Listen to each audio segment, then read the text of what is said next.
mean, your thing? The court's ruling. We need to talk about that. We're going to talk about it. Yeah, this morning. I'm determined to be blunt about it because, you know, I am past the age and stage where I remain politely silent while my business is made the subject of every kind of vicious and malicious attack.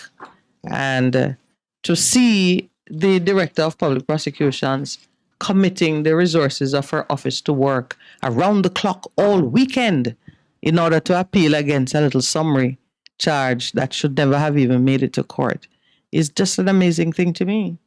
Also, they're appealing? It was announced in the Observer on Sunday. On Sunday morning, yeah, somebody sent me a story from in the Observer. The DPP acting as if the most outrageous miscarriage of justice has happened in a country so riddled with violence. You must think that murder has been treated like a walk in the park. She's dedicating resources to put together the documents, her paperwork, to appeal the matter, and by early this week, so that I would imagine today or tomorrow, notice of appeal will be served. They need to stop it. You know, they need to stop it. They need to stop it. You're quite right about that. I wanna just lay this on the table. My son, do not forget my teaching, but let your heart keep my commands. For length of days and years of life worth living, and tranquility and prosperity, wholeness of life's blessing they'll add to you. Do not let mercy and kindness and truth leave you instead. Let these qualities define you. Do not let mercy and kindness and truth leave you. Instead, let these qualities define you. Bind them securely around your neck. Write them on the tablet of your heart. So find favor and high esteem in the sight of God and man. Trust in and rely confidently on the Lord with all your heart, and do not rely on your own insight or understanding. All your ways, know and acknowledge, recognize him, and he will make your path straight and smooth, removing obstacles that block your way. The word of the Lord to us as we begin this week, and this is from Proverbs chapter 3, reading from verses 1 to 6. Nice done. Always addressed to the son. And it says, do not be wise in your own eyes. Fear the Lord with reverent awe and obedience, and turn entirely away from evil. You know, we always speak about something being psychosomatic. It will be health to your body, your mind, your nerves, your sinews, your muscle, all your inner parts. Refreshment, physical well-being to your bones. Trust. Last week we spoke about that.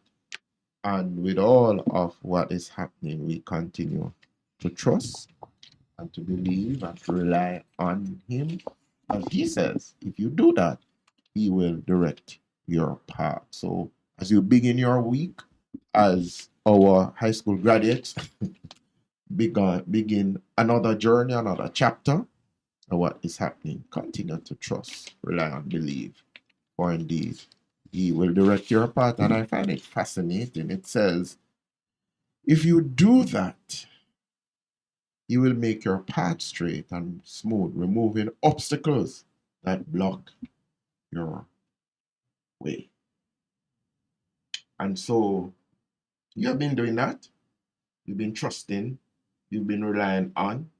You have been acknowledging in everything that you do. And you will continue to direct and to, as it were, fight for you. So you were saying on Friday, the charges were dismissed. Yeah. Were dismissed. But you know, even before that, I remember our pastor saying, the arguments against you are weak. He was prophetically declaring that of this lawsuit, the arguments are weak. Lowell and I embraced it totally because we happened to know that the arguments were weak, that the charges were charges contrived by the government for a particular and very unfortunate purpose. And you know what? I thank God that I have the opportunity to speak freely and without fear that, I'm going to be shut down because we have established a platform here of speaking truth to power on all manner of issues. And it doesn't matter if in this instance it affects one of us personally. And I'm very strong in my resolve. I asked Lowell if I could interview him this morning. Is he looking willing to be interviewed? When he was offered the opportunity. Good morning to our listeners. I think he wants to interview me. I am prepared to speak any day, anytime, especially on this particular matter, because it is of national interest. And these are things that we should never withhold. People need to understand the country that we live in and the people that we have that are put in charge of our affairs. Yeah? If we cannot have confidence in those who lead us, then what do we have? And so I am prepared to speak. I am prepared to speak. And I sincerely hope that our listeners and the entire Jamaica is prepared to listen, because it is very important that we understand how our country is administered. Well, when this matter began almost 4 years ago, I remember you and I feeling like, oh, finally, here's an opportunity for the truth to be heard. And we thought that a trial as noisy and as public as possible would bring attention to some of the things that we had suffered. But then 3 years plus in, almost 4 years in, we are celebrating the dismissal, which means no trial. How do you feel about that? Because in a manner of speaking, the story still hasn't been told. Very interesting question, because first you'd say, wow, boy, I'm just looking forward to the day when I can get this thing so I can celebrate. And the truth is, even though I'm happy, yes, that the charges have been dismissed, because we know that it was a fiction to begin with, I'm still saddened because of the process that we had to go through in order to get it to this point. And even after it is done, what is being said. But I know we're all right. We have 1 minute, or just about it's time. Yes. It's time for the break. So when we come back, we're going to go into it a bit, because the administration of justice is close to our heart, and I feel like that's the 20% Percy, that if we get that right, then the 80% other problems will go away. Yeah. Let's take our 7 o'clock break.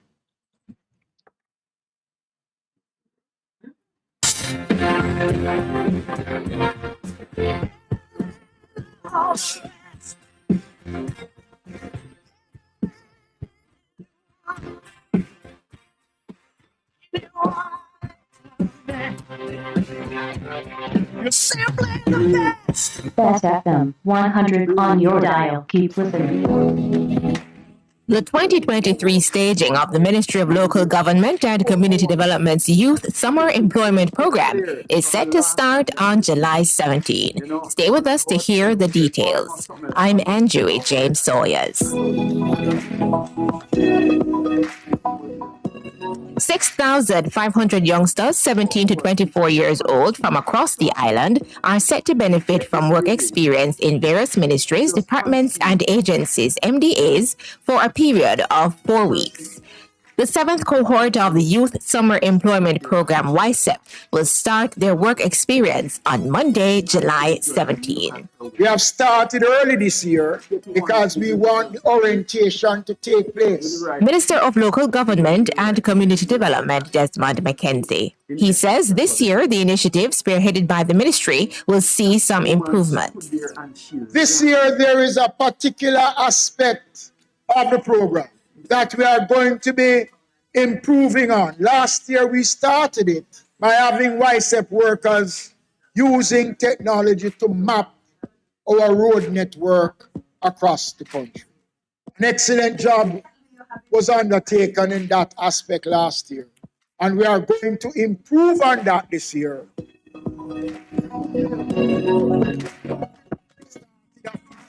years ago, which has proven to be very successful, where a number of you have been assigned to the Poor Relief Department to go out to assist, to capture persons who are in need of social benefit.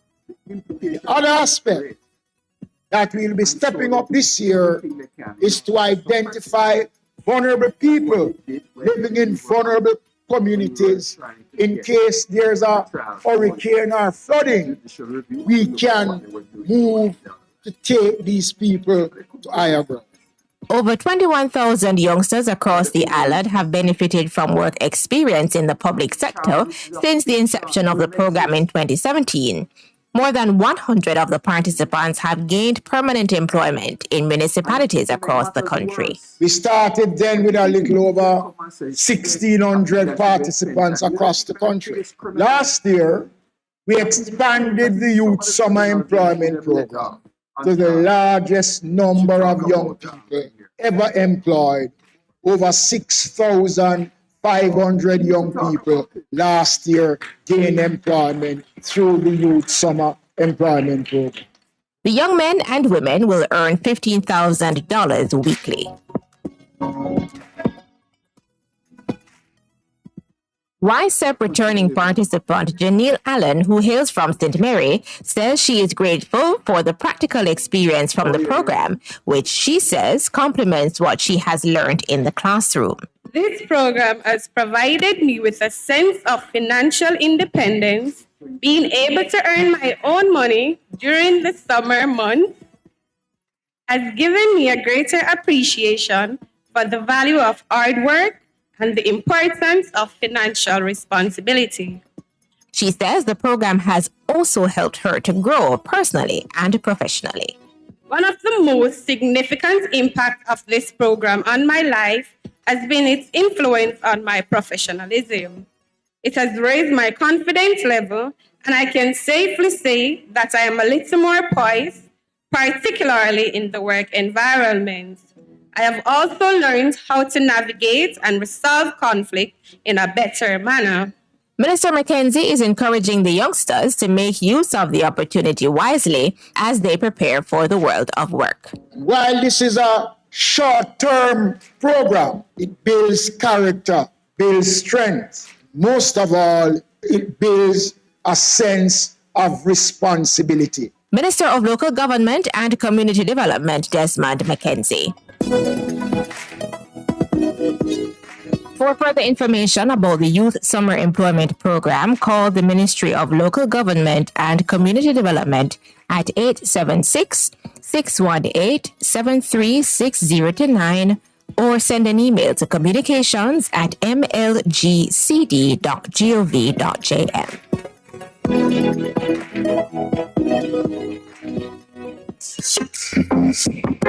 A production of the Jamaica Information Service, the voice of Jamaica.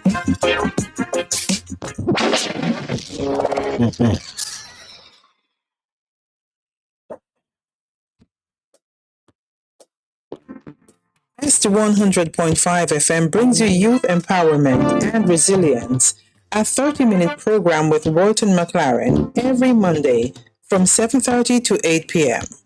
Your Monday nights will not be the same again. Managing stress, trauma?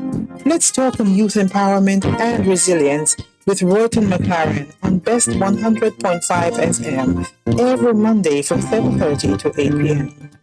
Get inspired when you tune into Vent, brought to you by Via Express Couriers. This and every Wednesday at 5 p.m. on Best 100 FM. Hear from some of Jamaica's top entrepreneurs. Get updates on deals and upcoming events, tips for business, and pure vibes. Vent, a safe space for discussion. Make a chat, no man.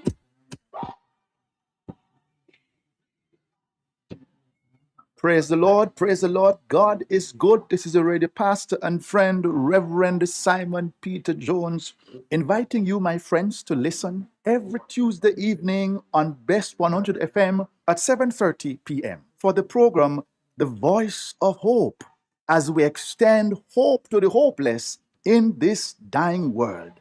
God is good. Be encouraged. Hope is in the Lord.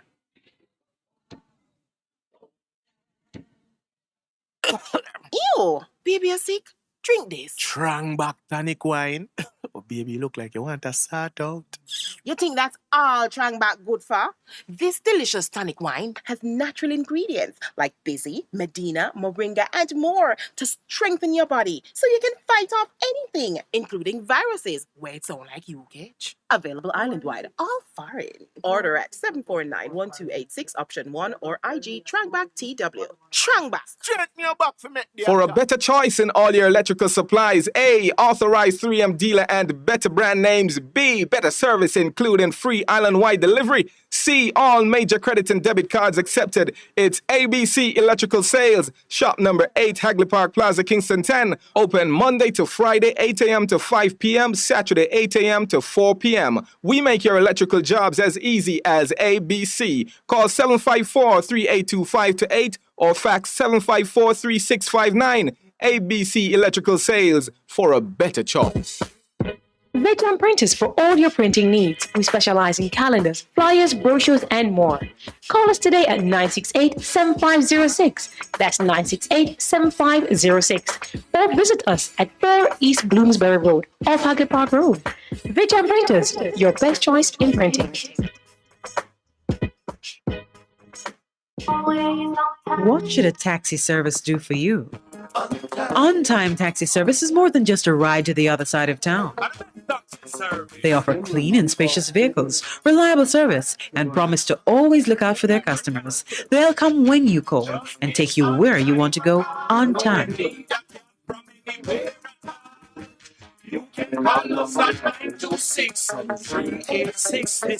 We are something special on the road.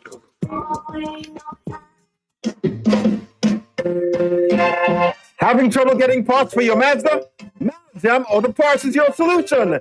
Find Maljam at the new and convenient location off Upper Ocean Park Road at 9 Kingswood Avenue. Maljam Auto Parts, with over 25 years experience, providing all Mazda parts, new and used. Call 923-4389 and 461-1786. Maljam Auto Parts, serving your Mazda needs. Best 100 FM is the authentic voice of Jamaica, promoting your prosperity with better vibes and better music. Let us promote your goods and services for you. Advertise with us. For more information, call our office at 876-276-8935. That's 276-8935.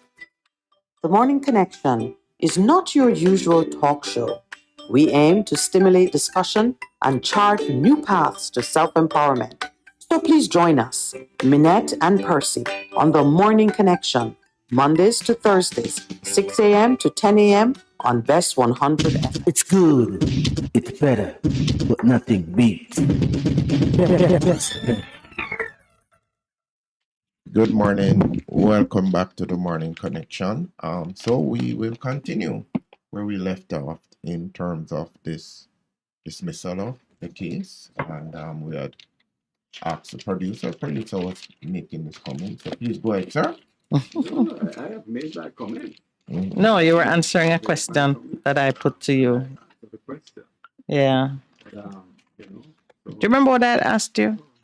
About, Yeah, I'd said that we felt, and you and I spoke about it many times, we had been shut down in the Supreme Court, no judicial review.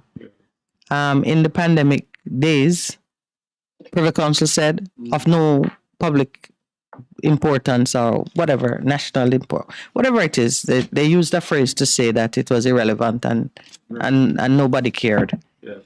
And they dismissed our request for them to review the Court of Appeals decision that the judicial review could not go forward. Mm-hmm.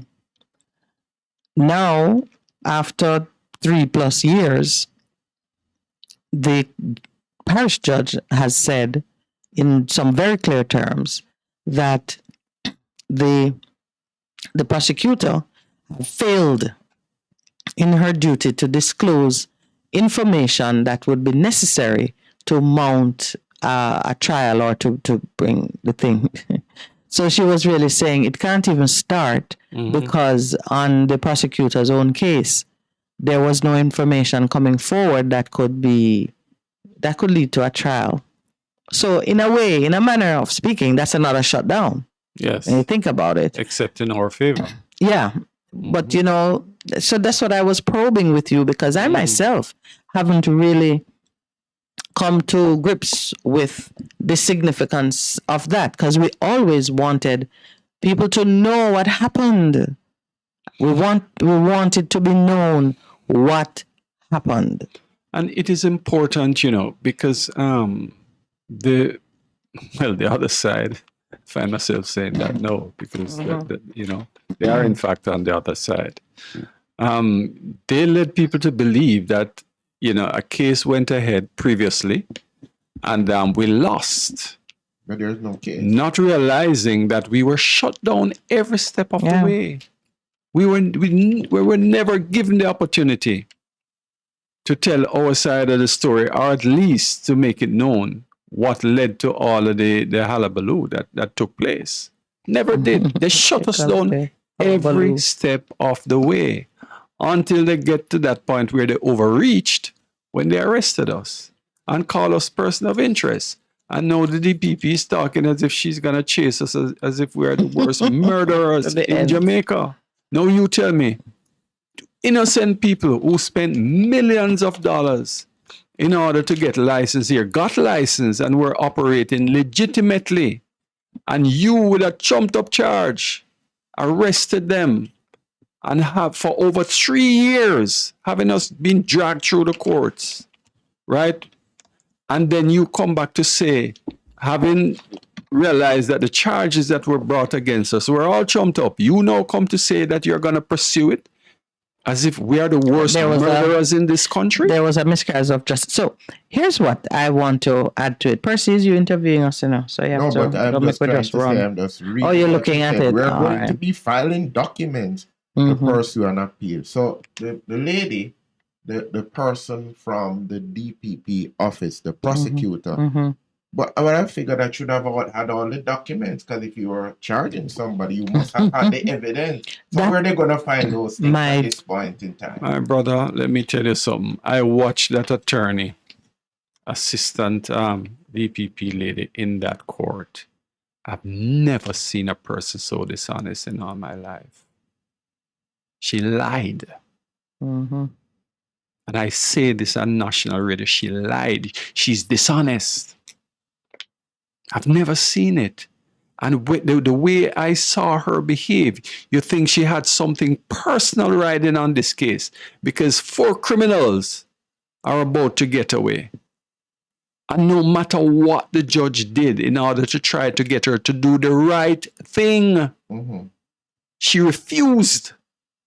And then went and speak to the media with the whatever you saw in the paper yesterday. I felt like when I read that interview, I read the report, I felt like it was 2 different cases.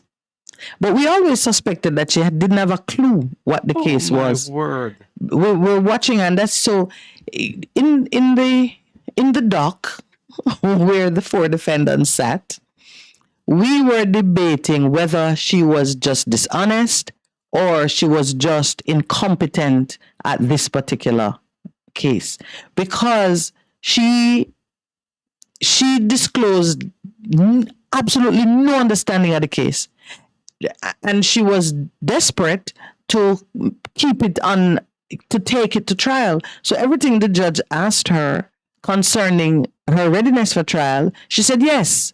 And then when the judge says, all right, do the defendants have it? Because, Percy, nowhere in that article do you get the sense that the judge was in a kind of a case management mode.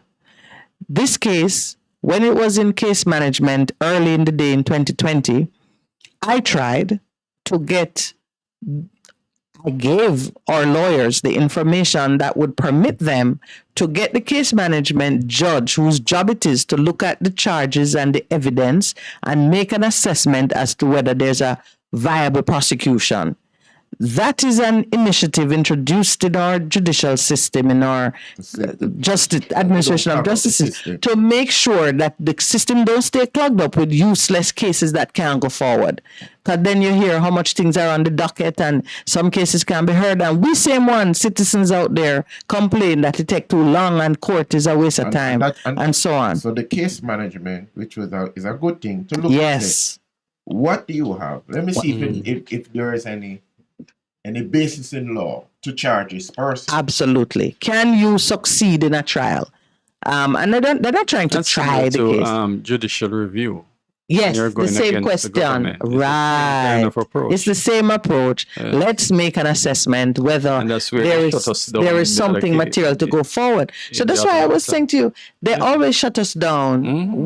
They'll always look at the case and say, this is not enough to go forward without diving deeper into it. And in this case now, at the first case management, because this is a 4-year-old case, you know. So case management occurred very shortly after we were charged. The case management judge, I think there was like an urgency to set it down for trial. And I was pushing my lawyers to say, please make them disclose to us the material that they have to show that we had broken the law, because I knew we had a license. And I know that if you have a license and they're saying you're in breach, they must show that the license was revoked. And I also knew that the license had not been revoked. We had gone through about 4 years in the Supreme Court, up to the Court of Appeal, up to Privy Council. And at no time did the government of Jamaica say, your Spectrum license is revoked. And we were always arguing that they're not attacking the Spectrum license because they know they would have to give us back $7.5 million US. Okay. So we were thinking it was a strategy on their part to leave it stranded. And then after they had managed to do as much as they could, we would then have to be sort of negotiating with them how to treat with it because the license was still intact. 2019, I was writing to the regulators this was about an attack against the citizen by the government, you know. Our pictures, we came on the media of persons of interest. Picture in the paper with when I was inside of the police station, arrested, being charged, right? The commissioner was on the line asking whether or not it was completed. Which commissioner was that? The same one right now. I was right there. Yeah. And the policeman said to me, say, your seat. Commissioner here calling and I want to find out if it was done. And I heard his voice. Both of us sitting there. And the police was trying to say, you know, so we're not guessing about this. Let's get it done quickly. Because you know how they like to try and keep people for the weekend. And our son was really at home. Not exactly by himself, but both parents arrested, you know. I even said to the police, I said, where in life you arrest the two parents of a picnic? What is he supposed to do? And he was assuring me that it just come, man, and it would be quickly done and you can be back home. At one point when we were at the station, he said, it's our fault why we're here so long. Why we're here so long. Because, you know, the person, we have to find surety. And he was concerned because he didn't want to hold us over the weekend. And if our surety did not appear, he had no choice. Yeah. He would have to put us in a cell. Okay. And he himself was worried and himself, listen, boy, it's not me, you know, it's not me. It's not me. I'm just following instructions. No, the policeman was under instructions. No, well, and I kept trying he to... himself was compromised. So I guess he was the weakest link for them. He hasn't even come back to court. For the last couple of times, there was no arresting officer or investigating officer in court. So not a soul. It's coming like my traffic ticket. Yes, which was the way of from the accused, the persons accusing us, the Spectrum management, nobody at the trial, and they had at least 4 people But Lowell, remember, on the day From that the OUR, on who the had nothing day- to do with the case. on the day that they conducted the raid, you and I went down to Spectrum Management Authority because we got a call that police were by the location. Of course, we weren't going to the office there anymore because we had transferred, we had moved out. But something like that happened. Obviously, they're gonna call us because the warrant actually said Symbiote Investments Limited as well. We went straight down to Spectrum. Remember that morning? Of course. The SMA chairman met us. The executive director called him sat with actually. them. She knew nothing about We what sat was with taking both of them, place. had no clue as to what was happening. When I spoke to the chairman said, I'm to call the Minister of National Security. I said, why would I call him? He never give me a license. He's not a part of this. But you see, in the paper yesterday and today, this minister is obviously a man with his hands in many places where it shouldn't be. Well, the Lord knows what to do with interference, because it's the same pattern of high officials stepping into areas that are regulated and have laws in force and making their own determination of how things should go. So the police who came out and the actions which were followed were created, cooked up in the imagination of the police and the minister in charge of them. And then the DPP had a very starring role, because while I was at the police station, I know that is a summary offense, meaning nobody should be arrested for a breach of the Telecoms Act. So I'm saying, why are you arresting us? Okay, so I see what you're doing, but why are you arresting us? He said they got advice from the DPP to arrest the officers and charge the officers of the company. So I said, but on what basis could the DPP be telling the police that this is the way to go? He said if he were to show me, it would be he would be showing me the advice from his lawyer, because the DPP is the lawyer for the police. So I said, all right, leave it alone. No, but my brother, so what we are seeing, and you see, God is a just God. Mm-hmm. And when you sow some things, there is a reward that comes. There's a reward. There's a harvest. There is a harvest. So now, today in the paper, and we spoke about it. The Greener editorial is saying DPP overstepped on Integrity Commission. Well, Percy, I know why you leave it there, so because we're not leaving this topic. You just put that down for a little bit. We're staying right here, so on this one. No, but Lowell need to give birth. It goes to show, it is a behavior. It is a pattern. It's a pattern. That's what I'm speaking. That's what I'm speaking. So you see it with the DPP and you see it with Horace Chang. Yes, because when the minister said, "Oh, but I know me," and them say, "But the speaker is living." Speaker is up in arms, threatening go slow, because too many times high officials intervene in matters where the police have taken their decision lawfully, and big man call and say, release this one or release that one. It's coming to a boil. But it's a pattern in our society. The biggest mistake they made was when they treated us that way. And I'm saying this on national radio. You think this has ended? It has only just begun. And if she's smart, I would have said to her, back off. Leave it alone. But then... Well, we know she... Because all the things that they kept under the carpet for so long will come out if she continues.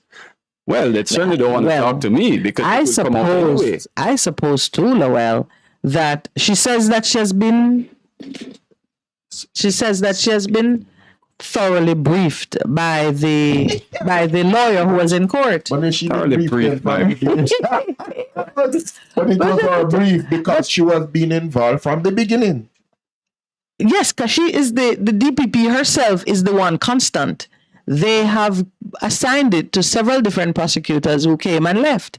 One prosecutor left when they tried to get us to agree a letter dated the 10th of December 2018, signed by the Prime Minister as Minister with responsibility for technology. You remember after Andrew Wheatley resigned, and I think, yes, right after, and he took it, and it went into the pen, right, and he was responsible for the ministry at the time. So there's a letter purportedly signed on the 10th of December 2018, which is addressed to Minette Lawrence. I thank God it's addressed to me, because the only person who can agree to that letter going in without the man who signed it himself coming to give evidence is me, because it's addressed to me. So either the writer or the recipient can give evidence of it. So in 2020, case management, when we were pressing for them to disclose the information concerning the revocation of the license, that letter was produced. A letter signed by the Prime Minister. No, I don't get too many letters from the Prime Minister, so I'm sure they would not forget that one.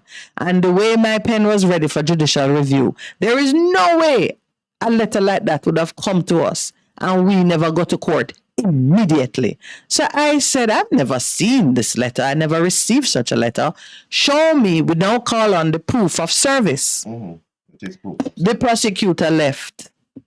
Prosecutor never came back. That one guy who was being put under pressure to bring forth the information and the evidence to show that the Prime Minister had in fact revoked the license in December 2018, 3 days after Justice Stamp in the Supreme Court threw out our matter and says judicial review denied. And just before we got a stay from the Court of Appeal, the small window of time, and the Prime Minister had, a letter was produced showing that the Prime Minister revoked the license, just by letter. No notice, no process, nothing that the law described for revocation of a license was ever produced. And that is why the parish judge threw out the case. Which she said that license is valid up to this day. Right now, because they have never conducted any process for the revocation of that license. And they have never notified the company that came out in the process. The judge went on a painstaking step-by-step review of what was needed to be disclosed as evidence for the case to go forward. And on every material particular, the prosecutor, first they waffled, then they lied. Then when she said, all right, you have a big file of documents before you. The judge also have such experience. She said, in my experience, you should have some file notes from the other prosecutors who worked on it, briefing you on their research, on their thoughts, on the direction they think the case should go, weaknesses, making sure that their good work is not wasted because everybody have to come and start all over again. No, understanding, all this time my lady was on her phone texting like nothing, Oh, that should never have been allowed. The judge was speaking, she was there texting, so it was clear to me. She must have been communicating with somebody. She was taking instructions. Remember, Lowell, that at one point, when the judge asked her who is going to give evidence of this December 10 letter signed by the Prime Minister, she said she was just told that the evidence would be given by a lady from the ministry. So the judge said, well, is this the lady who prepared the letter, who sent out the letter, who saw him sign the letter? Who is this lady? Is her name on the list? Her name was on the list of witnesses, but guess what, Percy? The witness statement she had given already contained no information about the letter. So for her to come and give evidence would mean they would have to do another statement and give us, so as you call it, perjury. Let me tell you something, man. The only good thing about what happened on Friday was that 4 of us got to see firsthand what goes on when the DPP is determined to prosecute a case for which there is no evidence. So who can tell me nothing? Well, I've seen it in the case before with the other licenses. Yeah. Listen, that's another experience, my brother. That's another experience. We have to tell the story. That but is it doesn't look like experience. This thing about appealing in this country know what it is like. Every time for 3.5 years you're going, and every time they put off the case and you hear that your bail is extended, you try to travel anywhere, and the people at the embassy look at you as if you're a criminal trying to get a visa from them. Right? Yeah, Lowell's yank your visa because you're trying to do business in your country. Lowell's sister died. I think Chang doing some on humanitarian growth. Yeah. My sister died, and I needed to go there to assist with funeral and everything, and I was denied because of the same issues. They made Lowell, because I wasn't, I mean, he was going to go on his own. We had to get a letter from lawyer, one big brief we got on the carousel proceedings, and they told me to come back with information on the case, and I brought it back. They didn't even look at it. Yeah. It's now, we're going to take a brief break now, because it's 7:31 when we come back.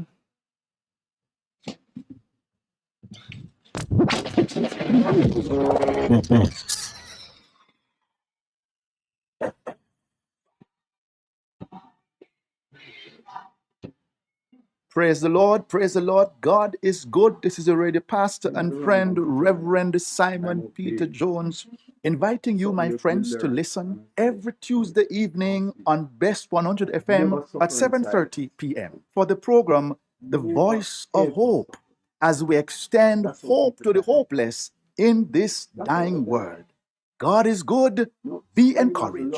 Hope is in the Lord. For a better choice in all your electrical supplies, A, authorized 3M dealer and better brand names. B, better service including free island-wide delivery. C, all major credit and debit cards accepted. It's ABC Electrical Sales. Shop number 8, Hagley Park Plaza, Kingston 10. Open Monday to Friday, 8 a.m. to 5 p.m. Saturday, 8 a.m. to 4 p.m. We make your electrical jobs as easy as ABC. Call 754-382-528 or fax 754-3659. ABC Electrical Sales, for a better choice. What should a taxi service do for you? On-time taxi service is more than just a ride to the other side of town. They offer clean and spacious vehicles, reliable service, and promise to always look out for their customers. They'll come when you call and take you where you want to go on time. Call us at 926-3866. We are something special on the road. Half a tree, one and drive, half a tree. Bossy, how you do I take taxi start? Chano, I want to tell you, say, at 2 months now, my transmission mash up, and I check everybody and can't hear nothing positive. Yeah, hear me? You waste all that time I shop around and never call the experts. Winters Auto have them. Them have over 35 years of experience and them diagnose your problem and get back your transmission brand new. For them service excellent and efficient. Trust me, man. Yeah, hear me? Call them at 929-7040 or go to them at 106 Maxfield Avenue, Kingston 13 and talk directly to the boss. Just tell them I'm me send you. You big star. Yeah, man. Respect my boss. Try and call me because trust me.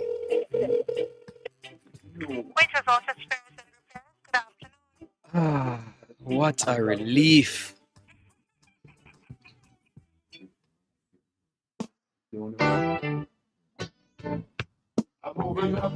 Best 100 FM presents the Mature and Moving Up Show, Lascelles Butch Chen, on Thursdays from 6 to 9 p.m. Welcome to this pioneering radio program on our continuing work in our maturing years, compellingly defined, educate and liberate the younger generation. Tune in and welcome. Best 100 FM is the authentic voice of Jamaica, promoting your prosperity with better vibes and better music. Let us promote your goods and services for you. Advertise with us.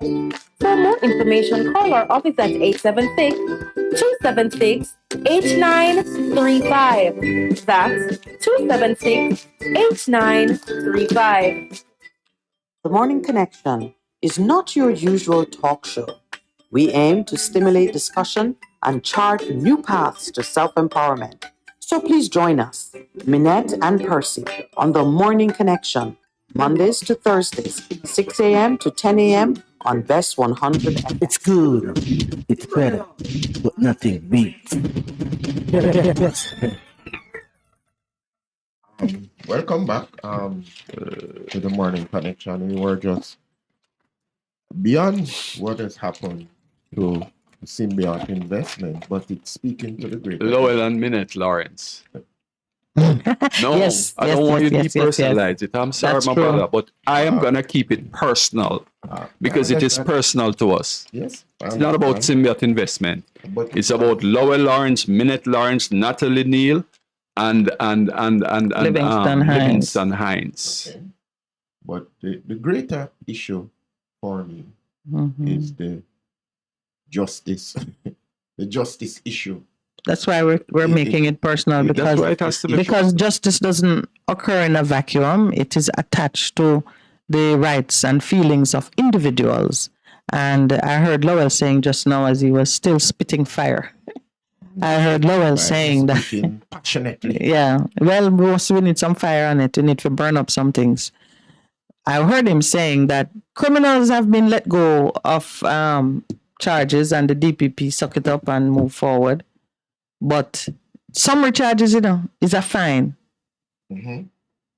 Summary charges for a statutory offense that is made up offense. I want people to understand that the use of the electromagnetic spectrum cannot be controlled by any man.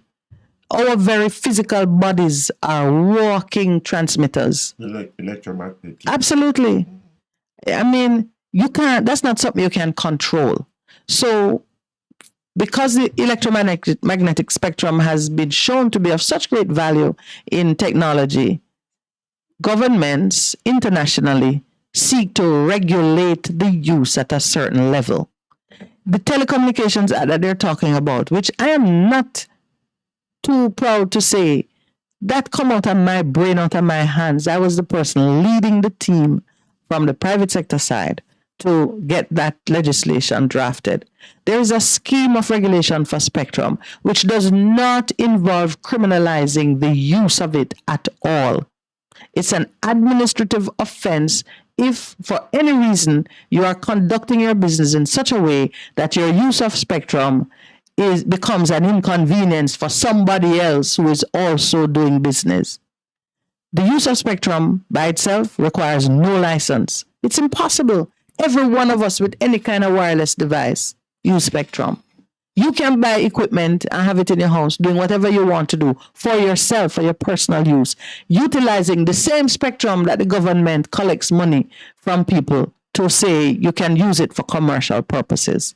It's an administrative effort that we get into. In the areas where we say you can commit a breach of the law by using it without the requisite permission, it's not the kind of case that police can investigate and have suspicion that a crime is being committed and go do anything about it. Because it's wireless, it's invisible. You don't know who's doing what.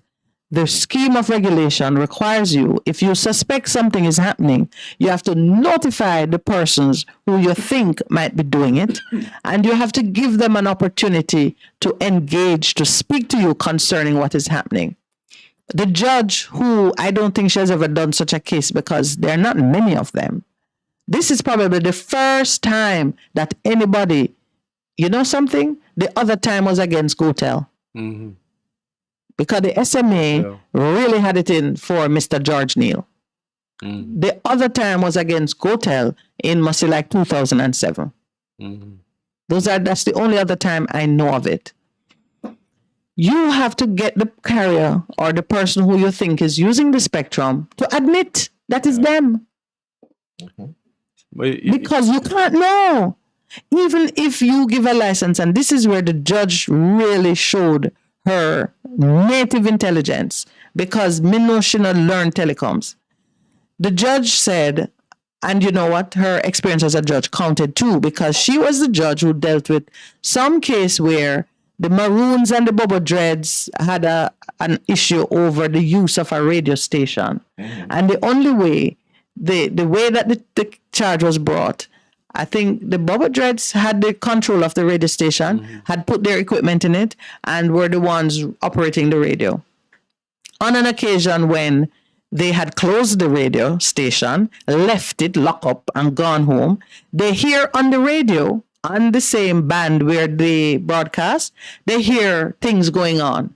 And they went back to the station and found that the Maroons had taken up occupation at the station and were broadcasting, because the Maroons were of the view that anything that is in their community, they can use it because they can't be barred from it. And of course, radio thing is free. The space used. So she was a judge who did the case, and it looked like she remembered something out of it enough to say that the truth of the matter is, anybody hearing that broadcast would have automatically assumed that the Bubba Dreads were the ones broadcasting because it's their band. That's the band on which they operate. But in that case, the people who should be broadcasting were the ones who complained. So they say, I'm not using it. I hear it. When I go, I see these people sitting there going through.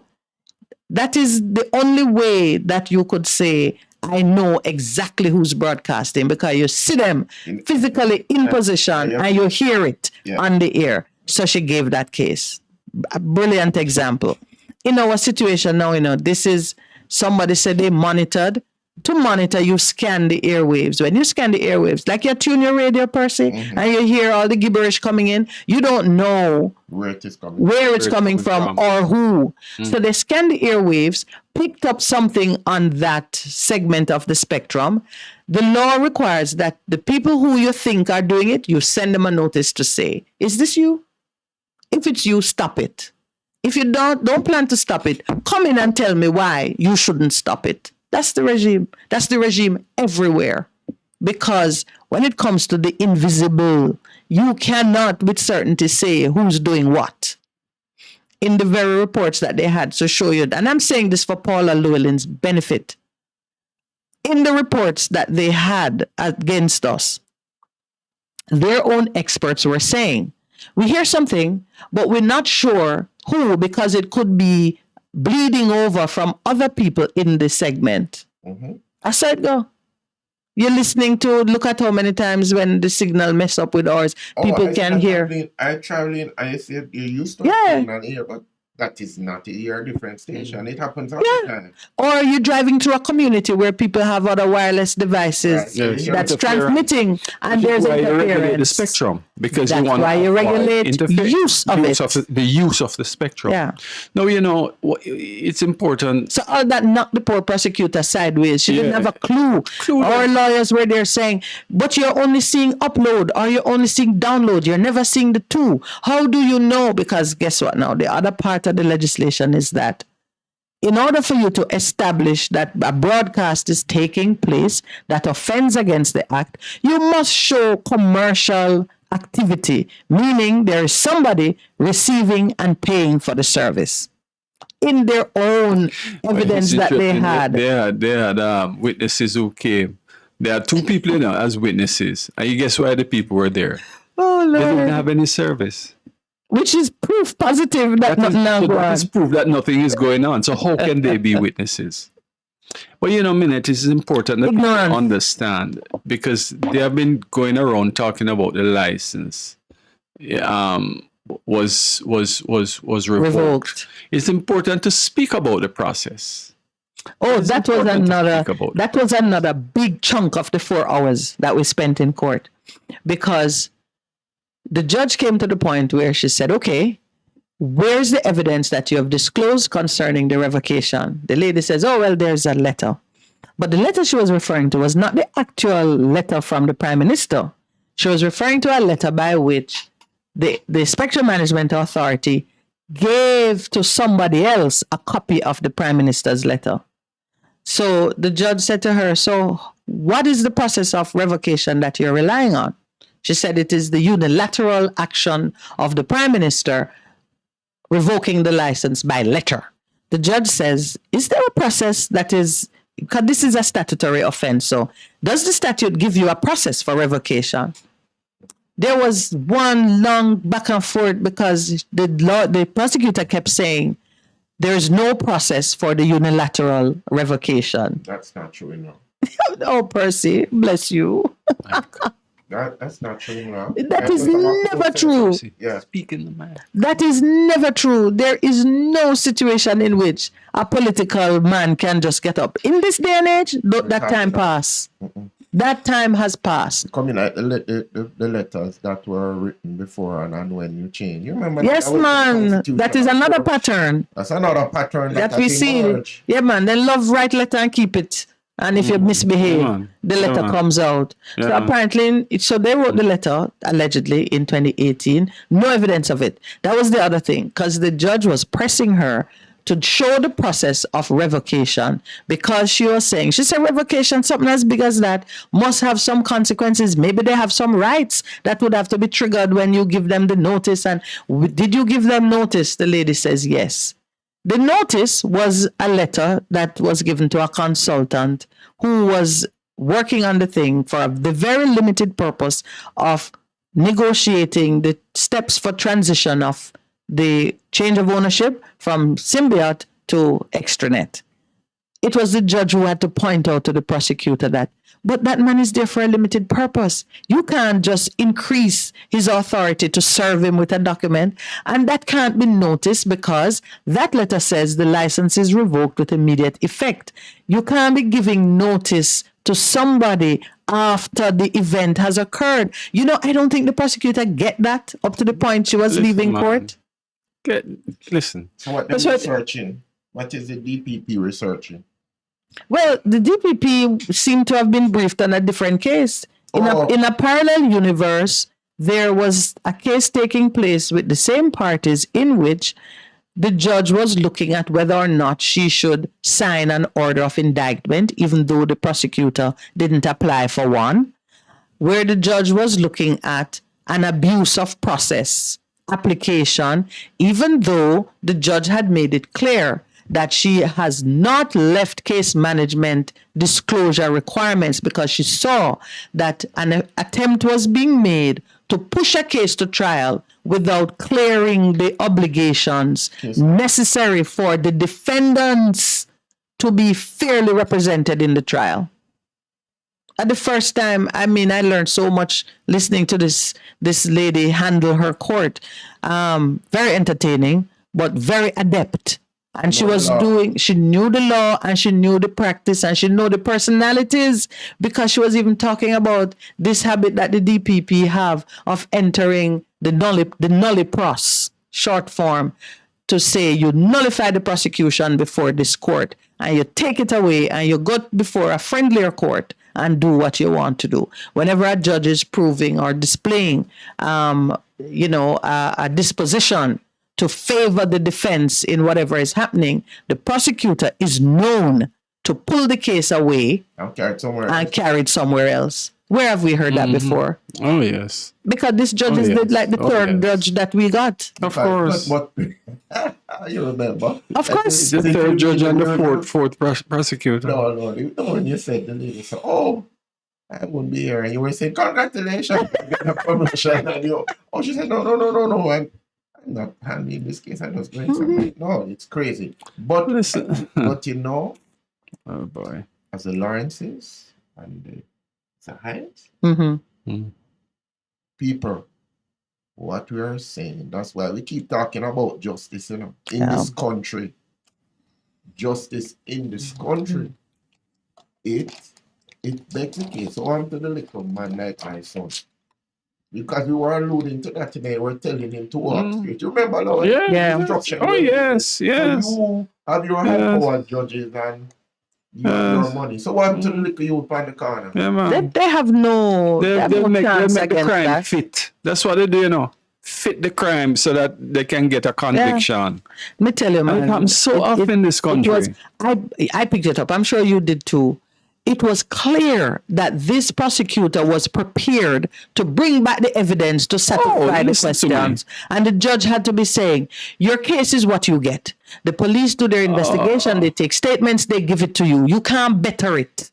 You have to use what you get. So if you didn't get a particular statement or piece of evidence, you can't try to find it.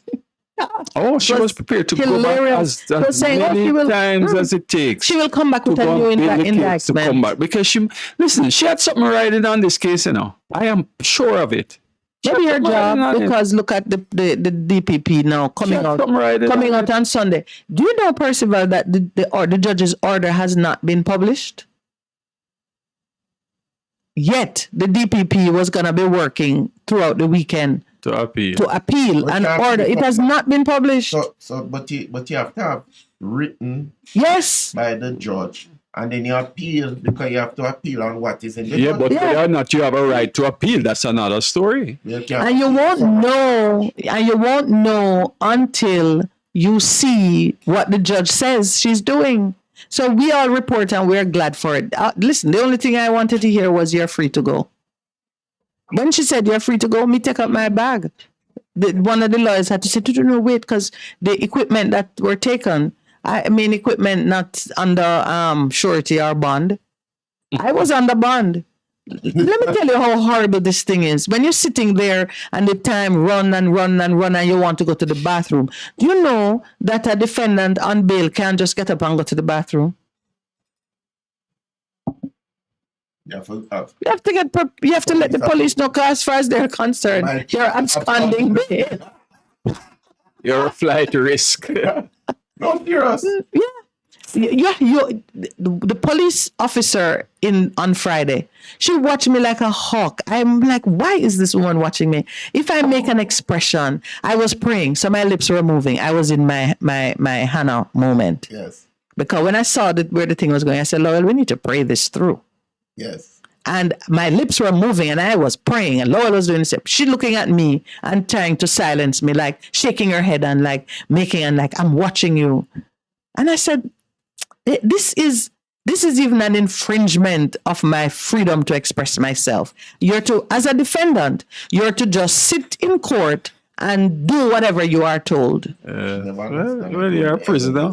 You're a prisoner. As far as she's concerned, while you're in the dock. Your rights have been suspended. Yeah. That's what we went through. You heard it, Can you imagine we even do a little something? Just, we did nothing. We did nothing except try to do business in a country that obviously have some unwritten rules about who can do business. From the highest level in this country came at us. From the highest level came at us. And you talk the highest level.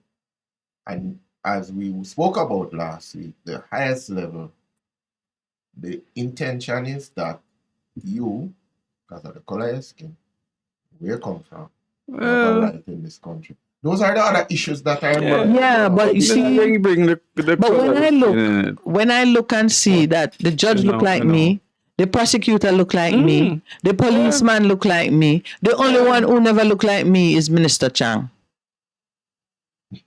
Everybody look like me. Else. I cannot distract myself with any thoughts about, racial discrimination, or these are my own people. So what is it that is so rotten in the system that your own people would slaughter you and be so dedicated to it? I know the DPP personally.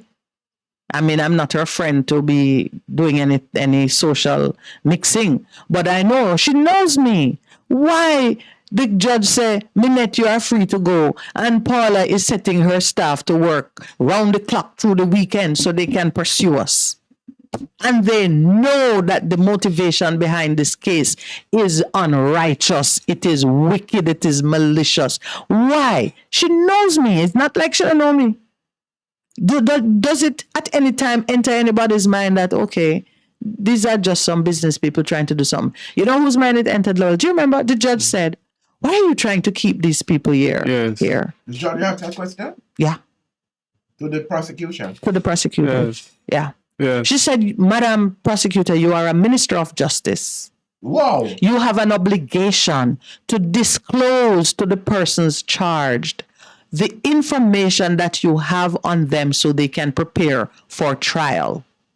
You have not disclosed critical information in several areas. Why are you trying to keep these people here? Because she says, I've never done this. In any situation where you review the allegations and the disclosure like this, and it becomes evident that the evidence has not been disclosed, the prosecutor would do the right thing. She said, it's for you to do, but I can see that you want me to do it. That's what the judge said. Yes. Yeah, but that's what after it's working on. after 4 hours, even the people sitting in court knew. Me sure everybody who was sitting in court who saw the headline that the DPP is going to appeal must be scratching their head and saying the DPP should have been sitting in court.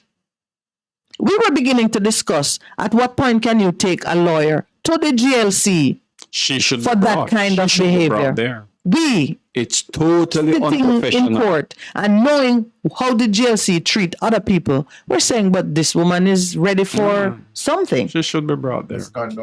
Yeah. Yeah. Oh, yes. When the judge started to rule, because it came out, Percy, that they were charging us for actions that took place from 2017 up to 2020. But at the highest level, accepting what the prosecutor said as being credible, the revocation of the license was not disclosed outside of the Prime Minister or the Minister's office before January 2020, when they sent it to a consultant working on an issue for the business. So the judge says, but since it never leave the dark before 2020, nothing that you say prior to 2020 can fly. You cannot say that these people who you have correspondence, you know, based on what witnesses have said and correspondence you are disclosing that you say you have, you know that they were pressing on the basis that they have a license and they're transferring their business from one company to another company so as not to be in breach of the act. You know that because she had it in her allegations. How could you want to charge them for anything which took place during that time? All the prosecutor could say is that there's a prima facie case and there's an admission because there was a case in another court where somebody said they were doing something. The judge said to her, if that somebody said they were doing something and you believed it, then you should only charge that one person. But you have charged 4 people together as doing something unlawful. She said, well, that is the prosecutor's case. So there was a phrase she would use to cover over any weakness. If the judge asked her a direct question, she would say, well, that is the case for the prosecution. So whether it's credible, makes sense, that is the case. Can I tell you something? Did you know that there's not one piece of equipment when they went in and locked down that place? There was not one piece of transmission equipment involved. Not one. And long after. About a month after. Maybe a month or maybe more. Yeah. They went up on the towers to take things down from the tower. And not the tower at the head office, you know. And not even the tower at yeah. They went to a tower at the one piece airport of transmission equipment and somewhere was else. seized. And just took things. Well, that's another thing now. And you come back from holiday. Yes, to address the equipment. No, listen, people need to pay attention to this thing and look to see what follows. Look to see. Because don't be surprised. These people have a way of trying to cover themselves, right? This is egg on their face right now. And don't be surprised if they try all sorts of little funny things from here going on. People need to look. Percy have a more pungent suggestion for what is on their face. It has hit the fan. It has hit the fan. And never you sit there and thinking that it will never happen to you. Never. So we have to be in this together. That's why I am speaking so frankly about it. At least we have a voice. Yeah. A lot of people out there don't have a voice. A lot of people are suffering for a lot of languishing in the system. We are their voice. Right? Because of similar treatment. All right, it is 8 o'clock. Let's take our break, and then when we come back, open the lines. Yeah. You're simply the best.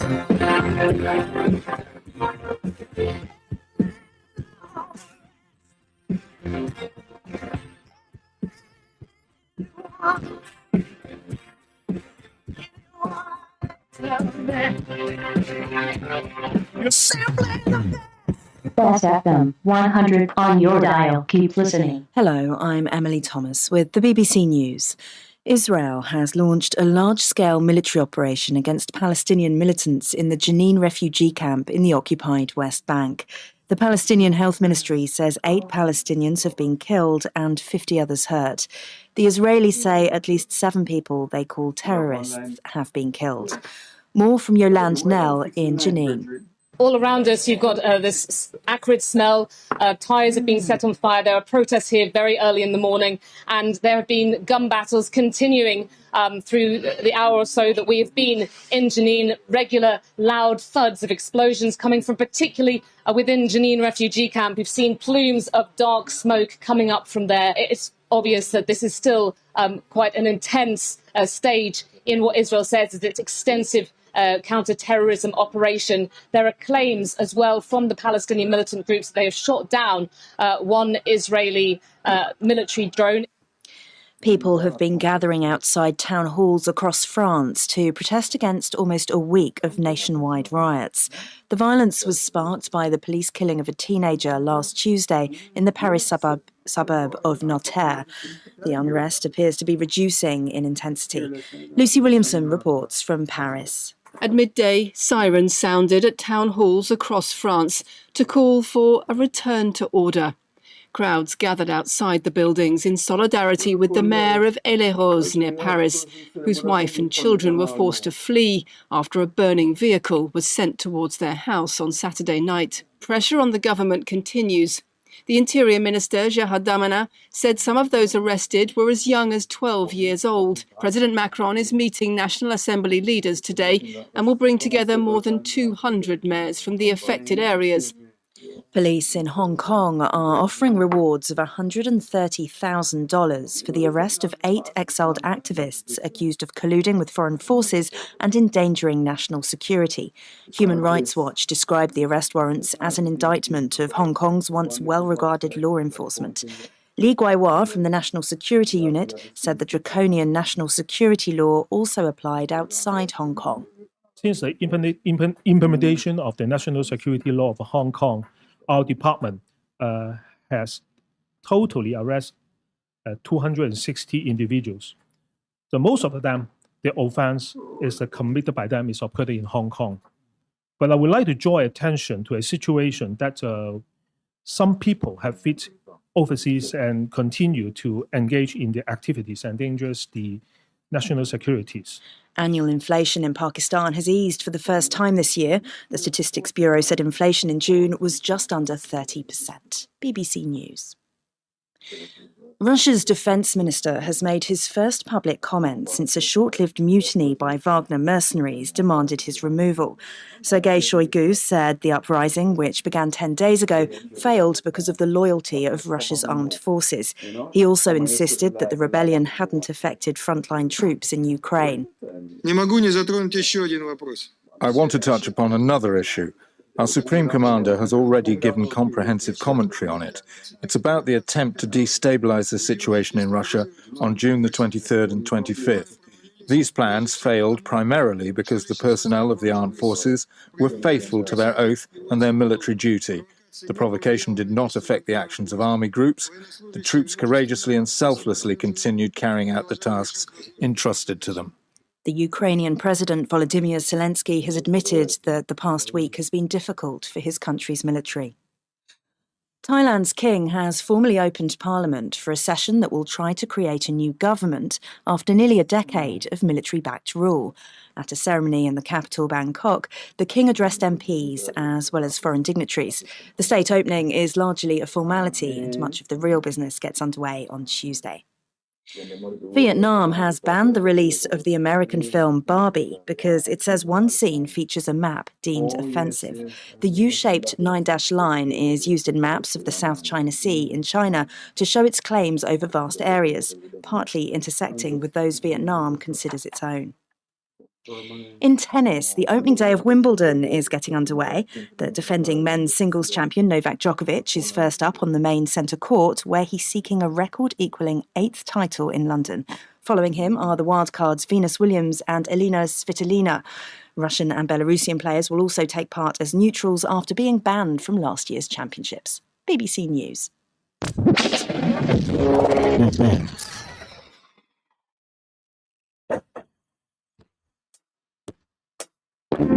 Best 100.5 FM brings you youth empowerment and resilience, a 30-minute program with Royton McLaren every Monday from 7:30 to 8 p.m.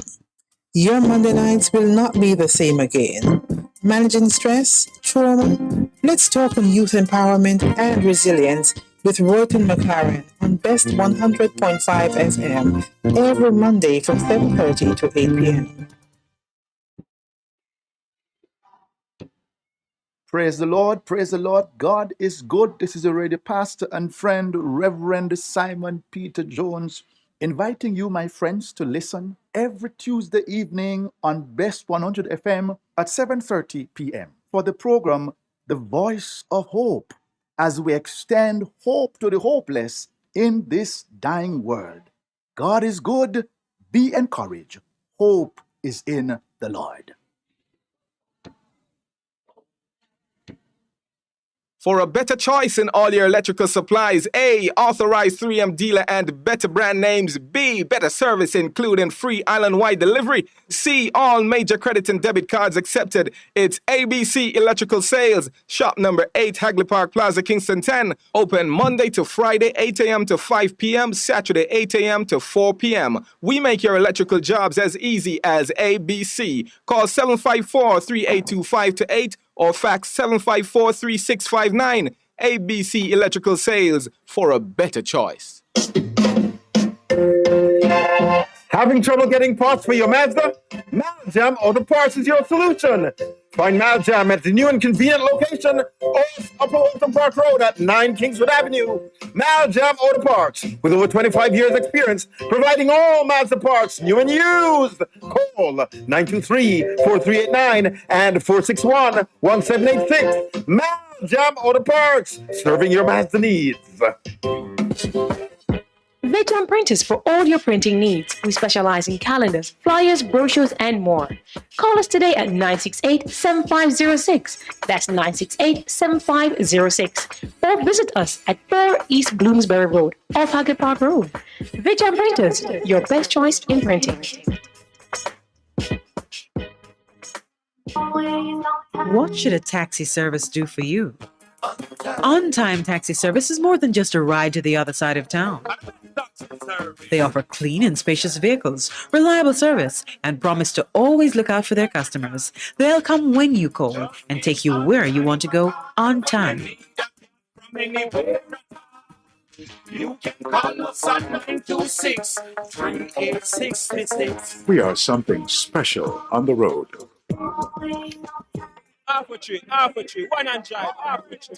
Bossy, how you do I take taxi start? Chano, I want to tell you, say, 2 months now, my transmission mash up, and I check everybody and can't hear nothing positive. You hear me? You waste all that time I shop around and never call the experts.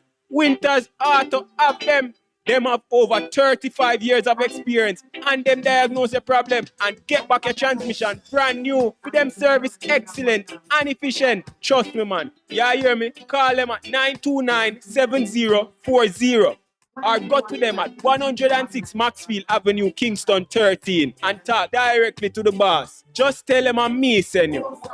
You big star. Yeah, man. Respect my boss. Try and call him, cause trust me.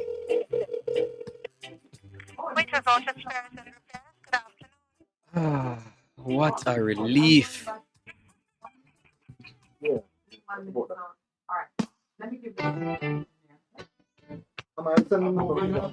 This 100 FM presents the Mature and Moving Up Show, Lascelles Butch Chen, on Thursdays from 6 to 9 p.m. Welcome to this pioneering radio program on our continuing work in our maturing years, compellingly defined, educate and liberate the younger generation. Tune in and welcome.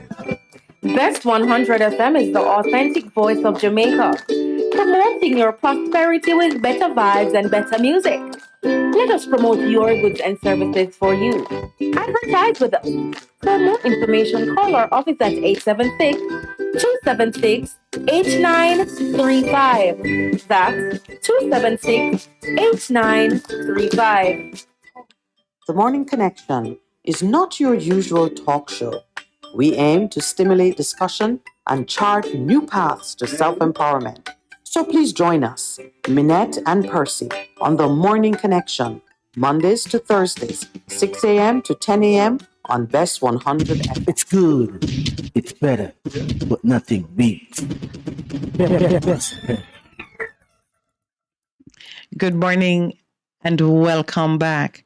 So, a lot of things are happening. And aside from the great personal excitement in the lives of Lowell and Minette, as he just reminded Pastor Percival, let us not take the individuals out of it and depersonalize it so it looks like you're fighting ghosts or you're fighting a big corporation. No. It is two individuals, Minette and Lowell, well known in the public domain, very bravely partnering with Mr. George Neal and his wife to set up a telecoms investment that had a tremendous value both to us as investors and to the nation. Look at what is happening with telecoms now. You understand the need is still there. So we've been talking about that and just trying to bring it into intersection with other things that are happening.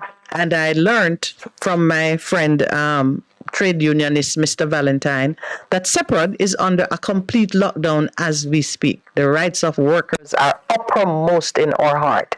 And I'm grateful to Mr. Kurt Fletcher, who is on the line with me now, and he's just going to speak on what is happening at Separate, and let us just see how can we as a nation support these workers. Mr. Fletcher, good morning. Hello?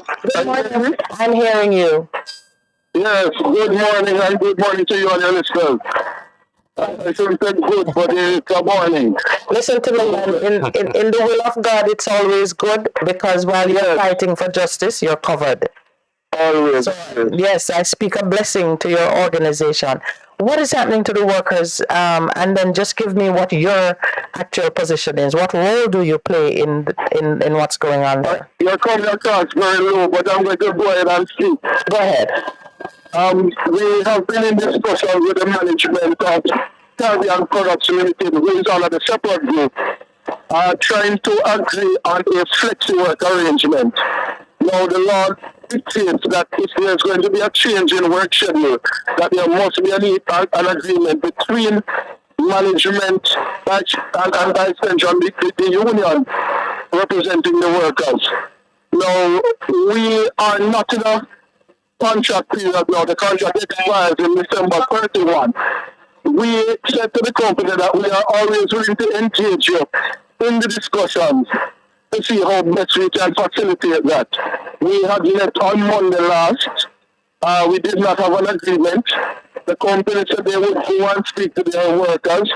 They went and they spoke to them. They weren't able to convince them to accept the flexi worker arrangement in the form that they had presented it to us. They indicated to the workers that they would then go back to the table with the union to see how best we can facilitate an agreement. The company did not come back to us. What they did was they put out a memo on Thursday indicating that these are your new shifts come the 3rd of July. The union would have written back to them to say that how can you put out a schedule and we don't have an agreement? What they did subsequently was to write to the union indicating that they have said to the workers, those who fail to take up that flexi work arrangement without an agreement on Monday, they have started restructuring procedures. In plain words, they are going to fire those who did not take the agreements because they are planning redundancies and so forth. We have said to them, and we are out here in solidarity with the workers, that it can't be that even outside of a negotiated space, we say we can come to you and have a discussion. There is no agreement, and just like a petulant baby, the company kicks over the plum and throws out the toy. Yes. And said, listen, is either my way or the highway. So may I ask you this, Mr. Fletcher, what is the history of the relationship with that company? Is it usually, as you are describing now, unilateral, heavy-handed, punitive? Well, we have been struggling with those over the last couple of years. and to the extent that the workers have decided over those time periods to make concessions, even when the company went ahead and did certain things. They did it with the health card. They did it with the incentive arrangement, right? And all the time we have said to them, listen, and we've come back to our workers and said the most important thing is that you remain employed. And we've tried to find ways around it. Now, in this particular instance, in the immediacy, the workers are going to see some fallout from their expected income, and therefore we wanted an opportunity to mitigate against those losses by even opening up the floor for a discussion. It is that when we go around the table, the company says, listen, we are not in for any discussions along these lines. This is what we are giving you, and this is what you should accept. And if you don't accept, this is where we are going. And that is not only part-state negotiation, but it's almost a dictatorship. And the workers, even when they went to them to try to convince them on Tuesday, rejected it forthright.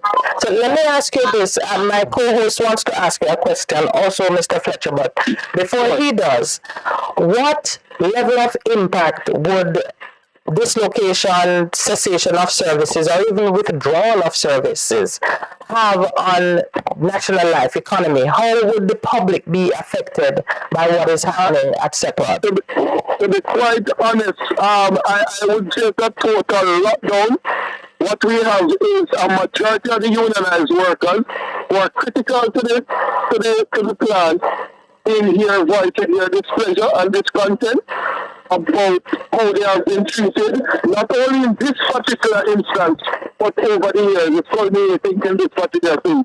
The impact that we have tried to mitigate against, we have been writing the Ministry of Labour indicating that these are possible outcomes.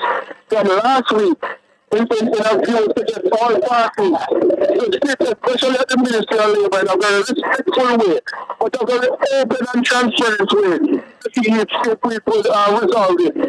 Unfortunately, neither the management has taken up that offer, not even from we are here this morning, and our last correspondence to them would have been indicating our willingness. So, we have discussions, but they would have to revert their schedule, and then we continue the dialogue. And if needs be, we go through an arbitrator or go to mediation to try to see if we can how it can be resolved. I don't want to go to the flexi work arrangement. I don't want to as it is now, will be debilitating on the workers' interest going forward.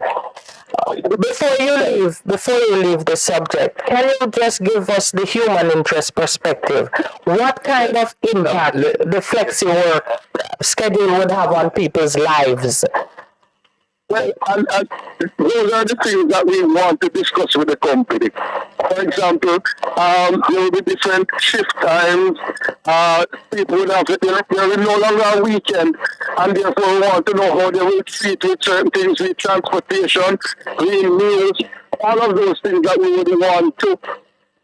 People would have planned their lives around this, and once there is no agreement, if there was an agreement, we would have gone back to our members, they would have been prepared for this sort of thing. But because they know that there needs to be an agreement, and last week the company said that they would not implement without an agreement. Finally, if I may, upheaval in their lives. Yeah, if I may, you have outlined a number of issues. Also from a personal standpoint. Yeah, you have outlined a number of issues, my brother, and I know not all of them can be addressed all at once. Yes. What would you say would be the critical points right now that will allow you to go back to the bargaining table and let work continue? A reversal of the flexi work arrangement. And listen, I will be the first one to tell you that there is a big project that they have taken on that requires us to go flexi.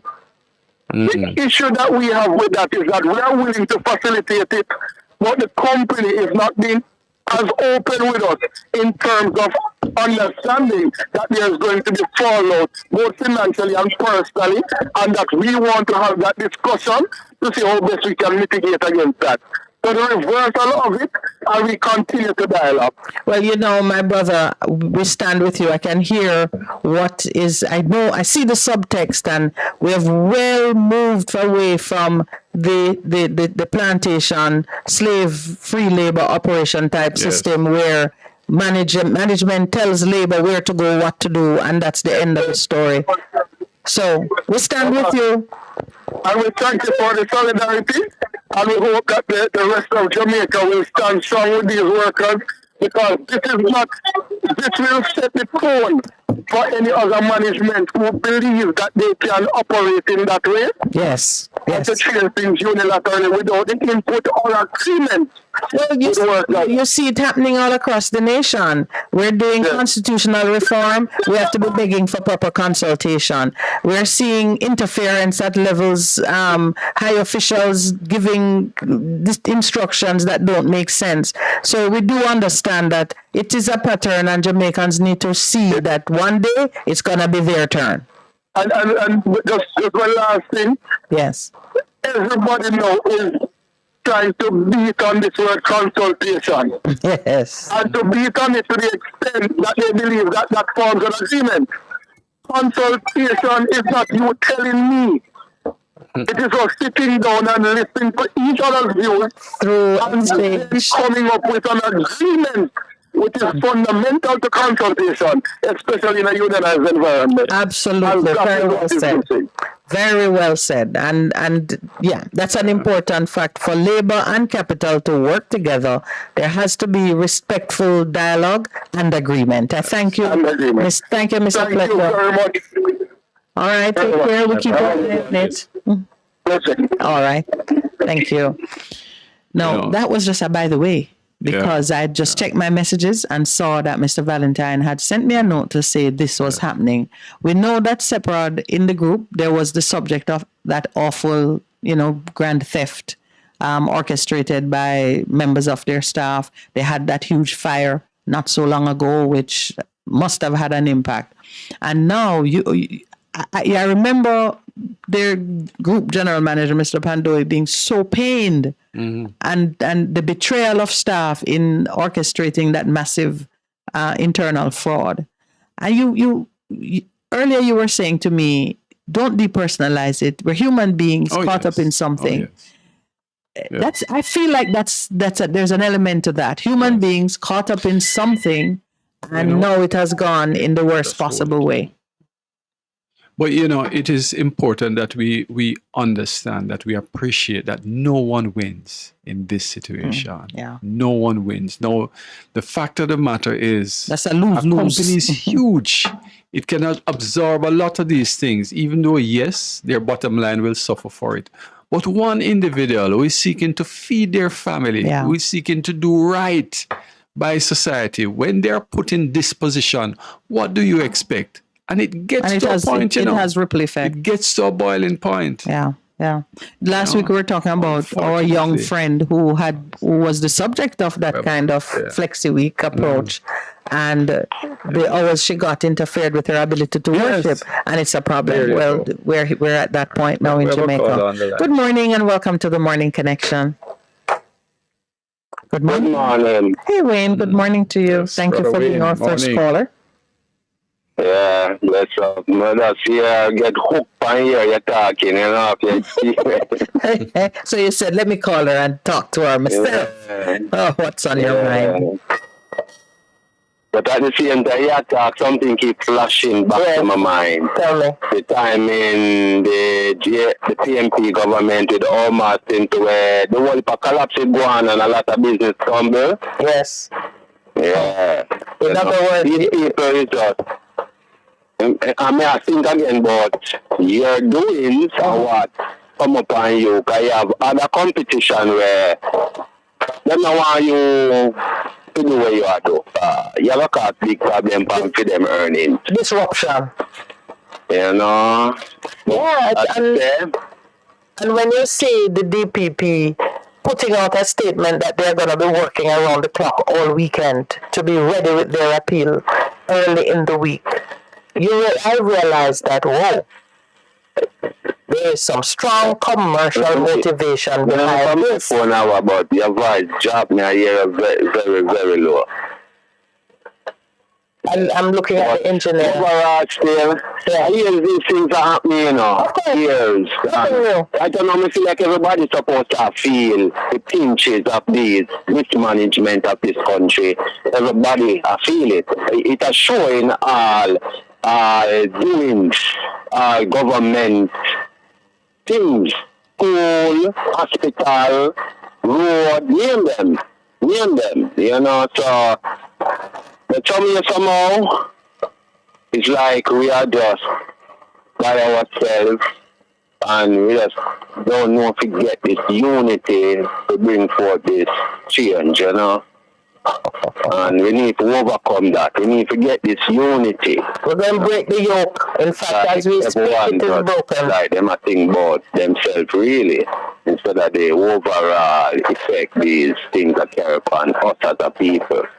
Not knowing that if you have a body and your hand hurt, you still have a carry effect on your head and other places of your body. Yes. Your foot hurt you, your back hurt you, not because of that back, but it carry effect on other places, you know.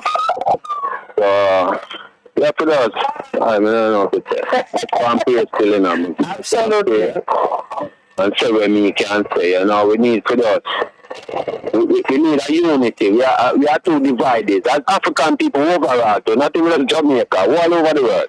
Yeah. We need a unity. But I guess that unity never come unless we really put the just laws of Christ, the just laws of life written in the Bible as our fundamental principle. You know. I agree with him about it. Are you hearing me? That Africans, so when it's Africans. Are you hearing me at all, man? You know that. Are you hearing me? Yeah, you know about me, I hear you. Okay. All right, my brother, thanks for the support. Something is going on that we need to sort out with the... Yeah, man, yeah, cool. Bye.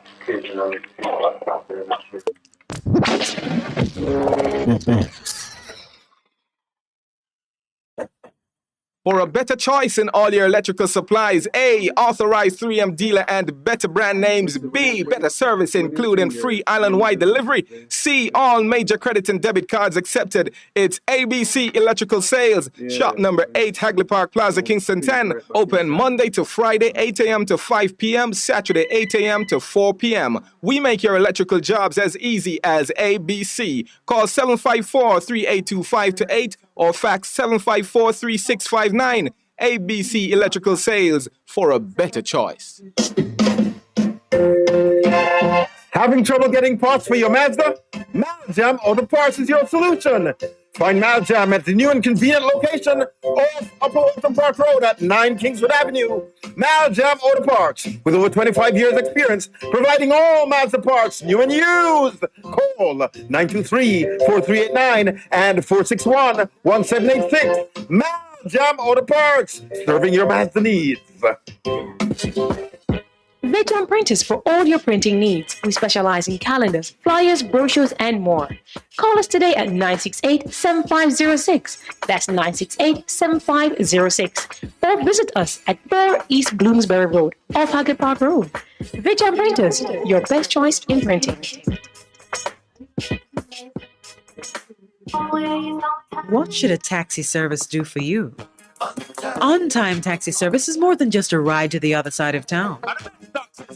They offer clean and spacious vehicles, reliable service, and promise to always look out for their customers. They'll come when you call and take you where you want to go on time.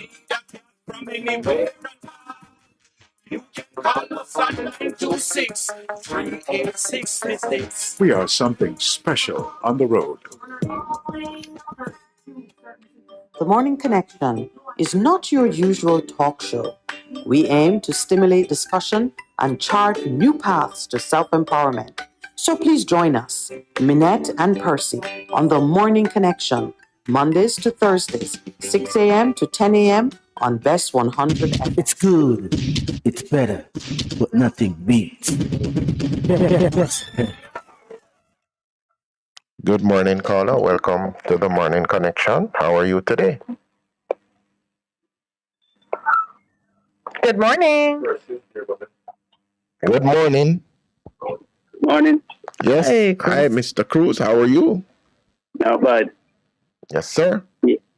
Yeah, I've been hearing you talking about the great Mistress TL. Yes, I know the profit and loss. Yeah, I remember the last time I mentioned a name about it. Yes, you did. So don't bother mention it again this morning. I couldn't remember her right name. Yes, but now you do. But seriously, I believe somebody should investigate some people before they get some high places in government or public sector. You know, for instance, that lady that is the head for the what's her name again? That ex-judge. What's her name again? Ex-judge. That's the head. The one that Mike Almani pushed down in the house, man. I call it push down a lady in the house. As a duppy. Yeah, she fell in the house. Or Minister of Justice, and she was Minister of she was the Attorney General and now has constitutional reform and whatnot under her portfolio. The things I'm hearing that she did in court when she was a judge against black people, she should never have anything to do with fixing our constitution. Yes. Never. She should never play a part in it. You know, I am of the view that there are some positions in government that should involve like a public hearing when you're confirming them. You know, some jurisdictions do it.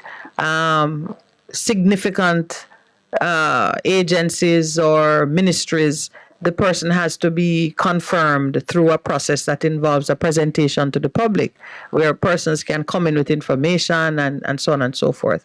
I believe that that's something we need to embrace because one, it will guarantee people involvement. Two, if people miss out on the opportunity or take it lightly, then they can't complain when certain things reach us because we get an opportunity and we shouldn't squander it.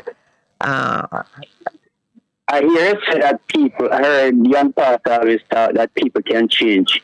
Maybe 5% of people will change in this world. For instance, Mr. Small, who was a judge, and he burned up that wig. Not everybody can burn the wig. Yeah, but the burning of the wig is dramatic. But does it signify a change? Perhaps at least he's showing a little part. I don't believe in judges because they study under the Queen and they carry out the Queen law. But at least how many of them burn that wig? Well, the wig is symbolic of something. Burning it is something that is dramatic and public. The greater thing is what do you do after that point to show that you have rejected certain things. Well, I hear him talking about a couple of things that seems like it's changing. Anybody don't change when they get older. Something is wrong with them. Yeah, because age is of itself a big change.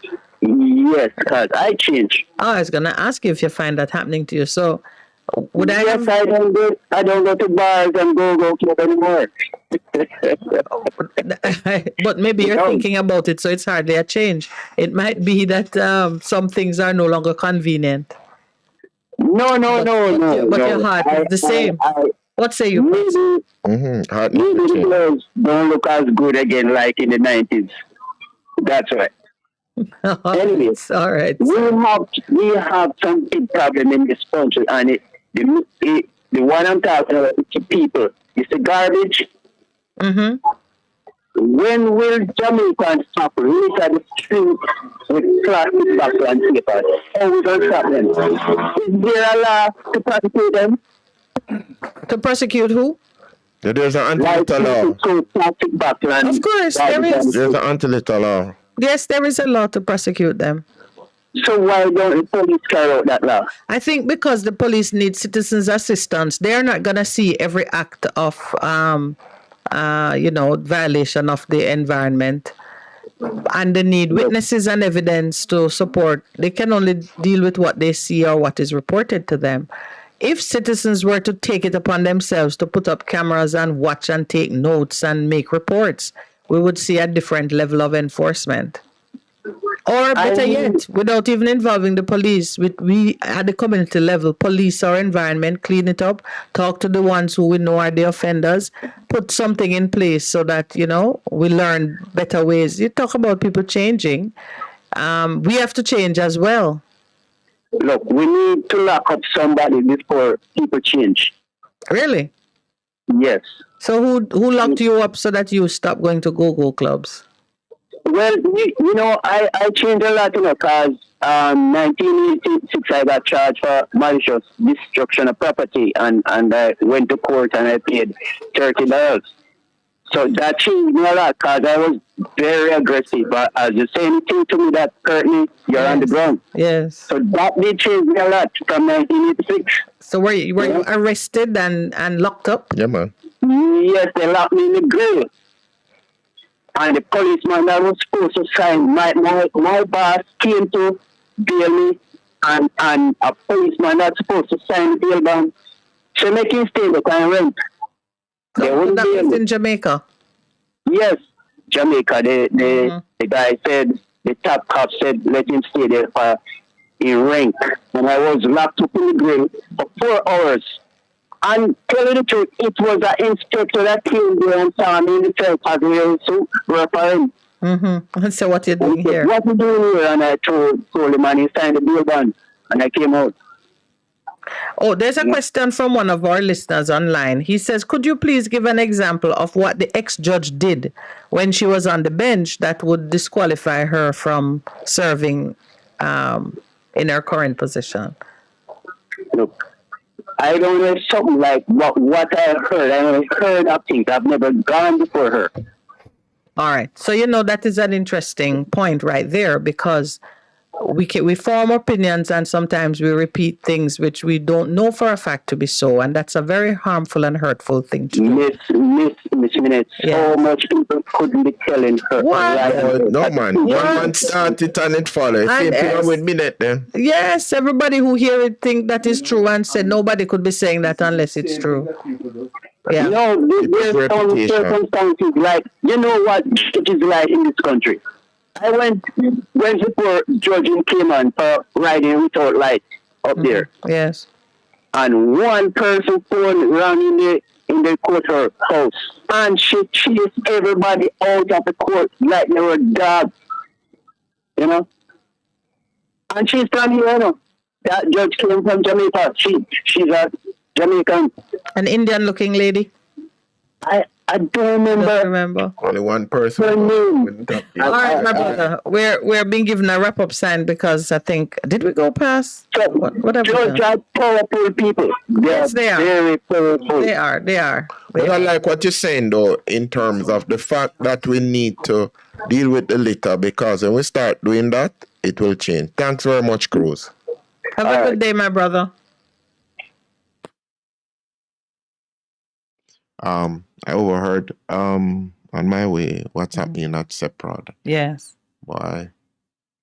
I do not separate it, though, Percy, from that fraud incident and the workers whom Mr. Pandoy described them as team members for whom he really went to bat during the pandemic years, and the sense of betrayal that they robbed the company like that. When I see this callous treatment, I can't forget the pain.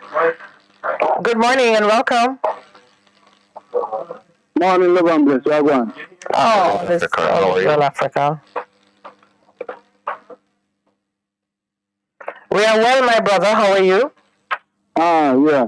Let's phone here. Oh, you're not hearing us. It's still low. Which minute? Go ahead.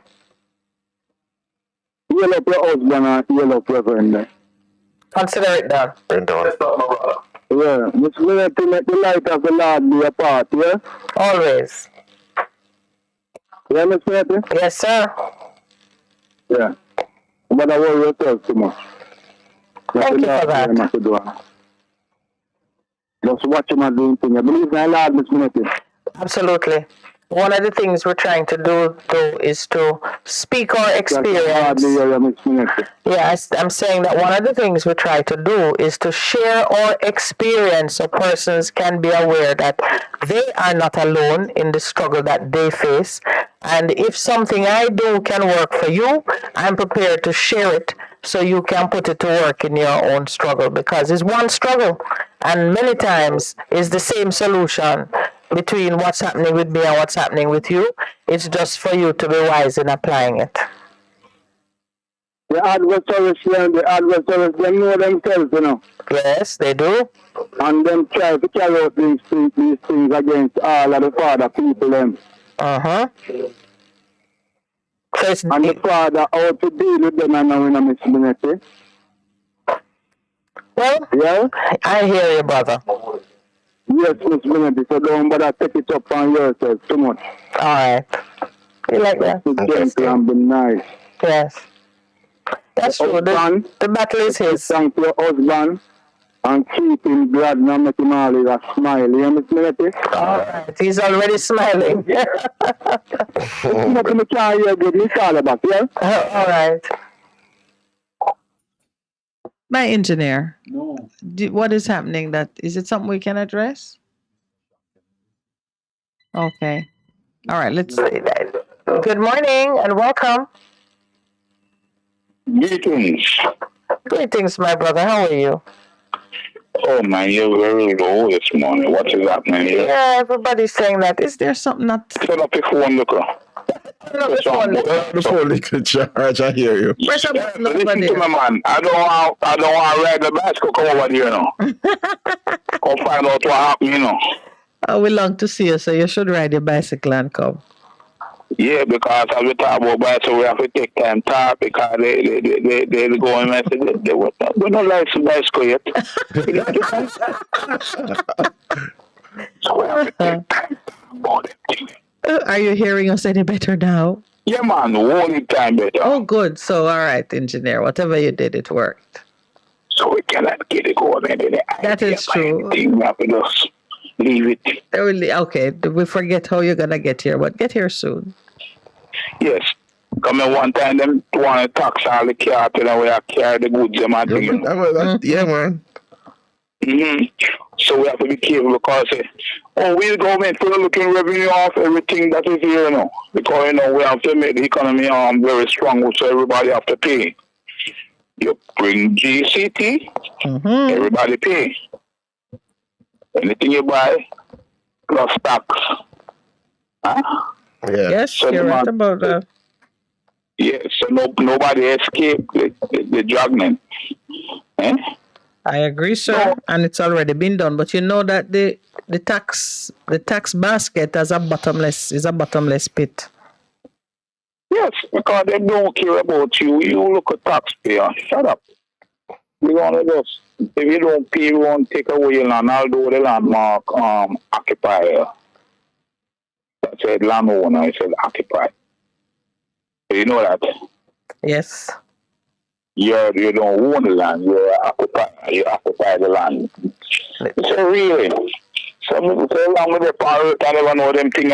That's a spiritual position. None of us can own land. You're an occupier. You're occupied. You never know. Mm-hmm. Let me tell you something. No matter what the paperwork says. They said in Jamaica, you have to have friends in high places. Or dog eat your supper. Are you talking about Minister Chang's and some other government officials' intervention from their high place in some situations that were happening in some low places? Is that what is on your mind this morning? Yes, Speaker says furious over the release. Nobody care about you. Who are you? Or even the dignity of your office that you occupy, because like these speaker workers are on the front line dealing with every kind of visitor to the country. And sometimes I didn't realize this, they're physically abused sometimes. Yeah, man. Trust me. one minister, I say always smile within 2 yards. In fact, the minister of course. Yeah. They say, "Right, child, yeah, young man, oh, we have 3 billion visitors coming. And we're going to give them a flowers and give them a free room." Yeah, everybody else has screw. Everybody else face. Me not say nothing to smile about. I do not everybody under pressure. You understand me? People are afraid to lose their job. When a company merge means take over. So if you're there for 30 years, you're not getting any pension.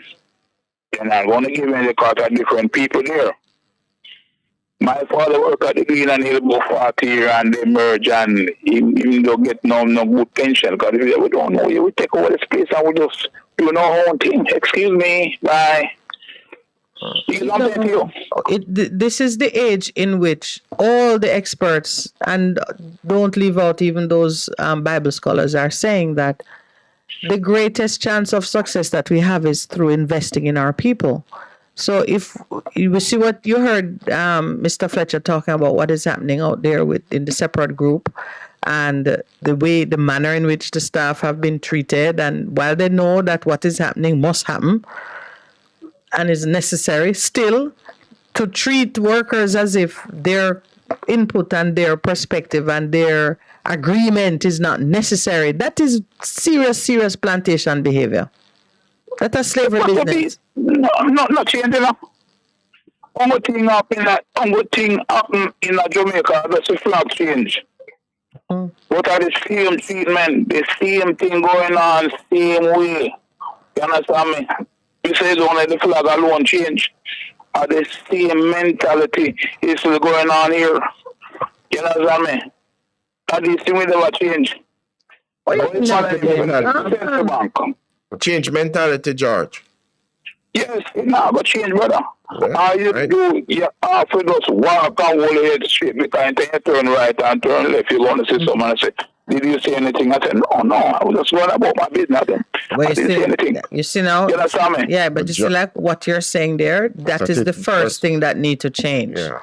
We cannot from 1966.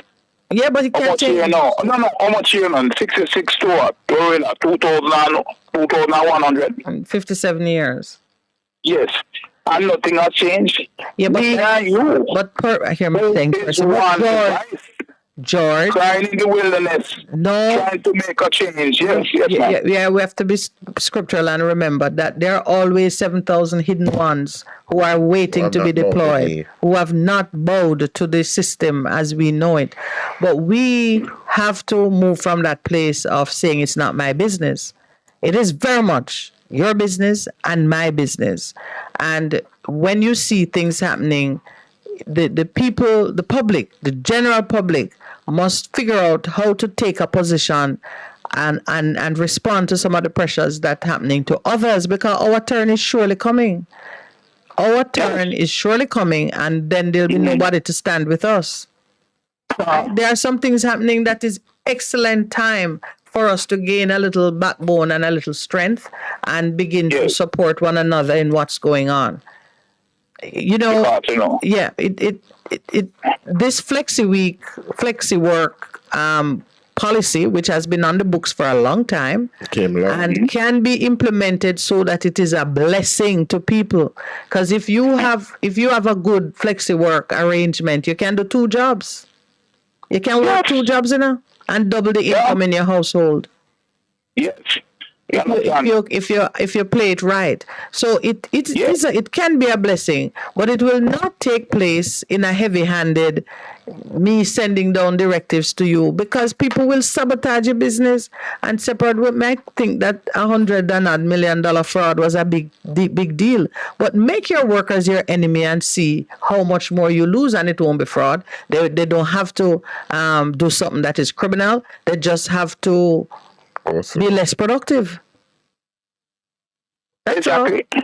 That's all. If you know with a rat take something piece by piece. That's how you eat an elephant? Yes, so anytime you find out that hole that rat coming through, and you block it. You block it. Him go find the next entrance. So now you have to put the bait back. Catch the rat. Yeah, but some of them rat are them computerizing. They're not eat poison. And the amount of poison they eat, it can't do them nothing. So you have to get a big stone or something. Or a big trap.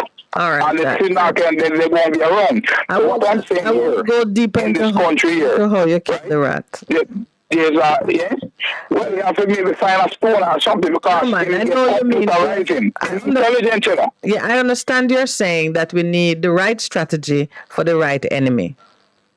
Exactly. To study right now, you notice that no place that employ anybody here now. Nobody can think about no pension, you know. You have a thing you're weak in the back. That one money. So if you're there for 10 years, it's only that money you're going to get. Nobody going to get no pension or anything. So you have sometimes say advertisement on the TV that says you must deal with the insurance by yourself. The company is not going to be responsible for you. They're responsible to pay you and you leave the compound. You understand me? Yeah. No pension. You understand me? No pension for you. So this is the new order of the workplace. And if you come and seek a job and I lay down and say I cannot pay no more than $7,000. George, I know you are an independent man who run your own factory, and I don't see you have staff there. So some of these things that you are calling the new order of the workplace, which that's what I'm saying. That's what you're seeing and hearing. Okay, well, as persons are giving you those reports, please encourage them to be strengthened in their inner man so they resist these things that are unilateral and sound like slavery. We don't have to accept it, you know. Yeah, but I mean, what you're telling me that, boy, the money when we get a week of it, pay for my rent and well, I want you to buy food. And I said to them, really? He said, so you want to stay under that slavery mentality? I said, yes, but what I'm going to eat? You going to feed me? I said, I was employed for nearly 20 years. So I've gone through that and know exactly. And then it's made to say that you don't get any pension. All right. So what I want I'm going to put you on staff. You're a casual worker. I want you to prepare a tonic for those people who need to be strengthened in the back. So they can better represent themselves. Yeah. Because that sounds like people have brain fog. If you are in a situation that is costing you more than it is giving you, but you're staying in it because at least it allows you to buy a little food for your family. That is a lack of intelligence. Yeah, lack of intelligence. Strike out. That is how our father, the great eagle, stir up the nest so the little ones can jump out and learn to fly. Yeah, right, John. That is so true. Yeah. Because what happened, you know, let me finish off with this. With this story. Yes. There was an eagle lay an egg. The egg rolled from up in the mountain and rolled and come in the chicken coop. Okay? Yeah. No, and it go right in the chicken coop, right? We should leave your egg and her egg there earlier also. Anyway, the hen already have the egg there. I said that. So what they did was just, she just said, oh, my egg. Hatch the egg. No, all the egg open up. No, this eagle grew up as a chicken. The mother said, well, my thing. So that eagle now become of age and opening wing, look very big. But that eagle obey his mother. But he didn't know that he was an eagle. He thought he was a chicken because he was grown by a chicken. So one day he was looking up in the sky. I saw some bird flying, and those were eagles. Very powerful jaw, can do all type of things. He was here looking and wonder, who is that? No, the mother, which is the hen, protect the chicken them. So any problem, he will make a sound. And everybody have to come. So meanwhile, the eagle was looking up there and looking at the rest of the eagle in the sky. want to identify. The mother sees that is a danger because they might fly down and pick one of her chickens. You understand me? Yes. So the mother make a sound, that big eagle with the chicken them, run back to the mother, stand upside of the mother. No, saying this to say that there are people who are eagle. Hanging out with chickens. And they remain a chicken for the rest of their life. All right, sir. Okay. All right? Yes. I need I want to take care of ourselves. I want to take up in the road, sir, because we are type of thing, we are taking that go on in Canada. People are suffocate over there. Because of the heat. And Our clip I'm going to send to you.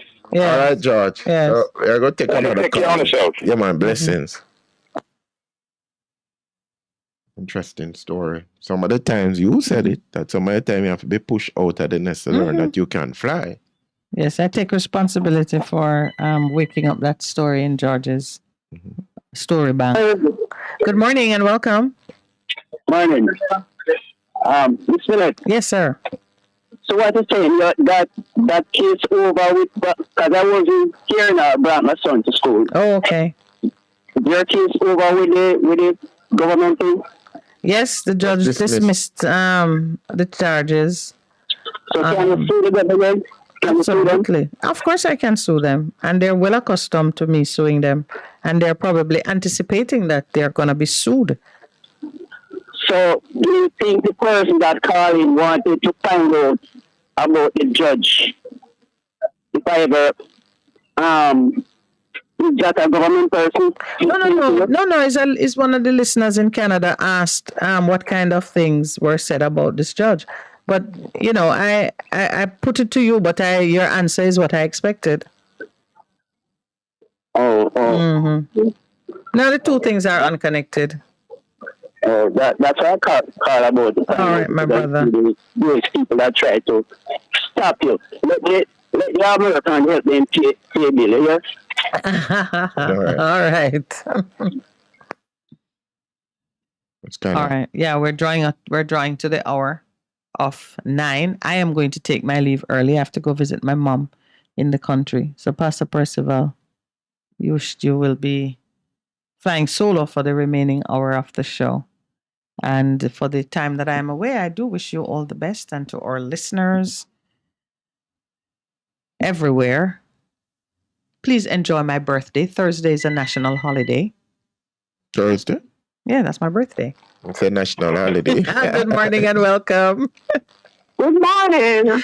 Good morning. And good morning to everyone. Morning, my dear. Yes. How are you? Not too good. I was listening about the littering, and, you know, I believe it's real, and also burning. They burn in my area, Wellington Town, peer burning, and this was one of the, you know, clean community. I live here almost 40 years, and it's the worst I see now. Because last night I think I passed out with it burning, and you know the time hot. And trust me, I was saying is that, you know, the government should set up, you know, ways to really get some income from those people who burning, you know, and the thing to do whenever people. So you see, like how you call me and you mention it, whenever it starts up in your area, you can call either the fire brigade, or you can call the police, because those fires, at this time, you're so right, it's a risk to health and property because the fires will spread. And just for anybody who don't know, in an urban setting, you cannot just light a fire. The only people who do it is mad people who just light a fire. You can't light a fire by the roadside, it's the public area. And if you light a fire on your personal property and it causes smoke and fumes to drift over your neighbor's property, you have violated their property rights and you can be sued. And depending on how bad it is, there's a whole procedure for calling the public health officer and calling the police and a number of things that need to be done and can be done. The law is there which protects citizens from that kind of abuse. Okay, thank you. Yes, it's not right.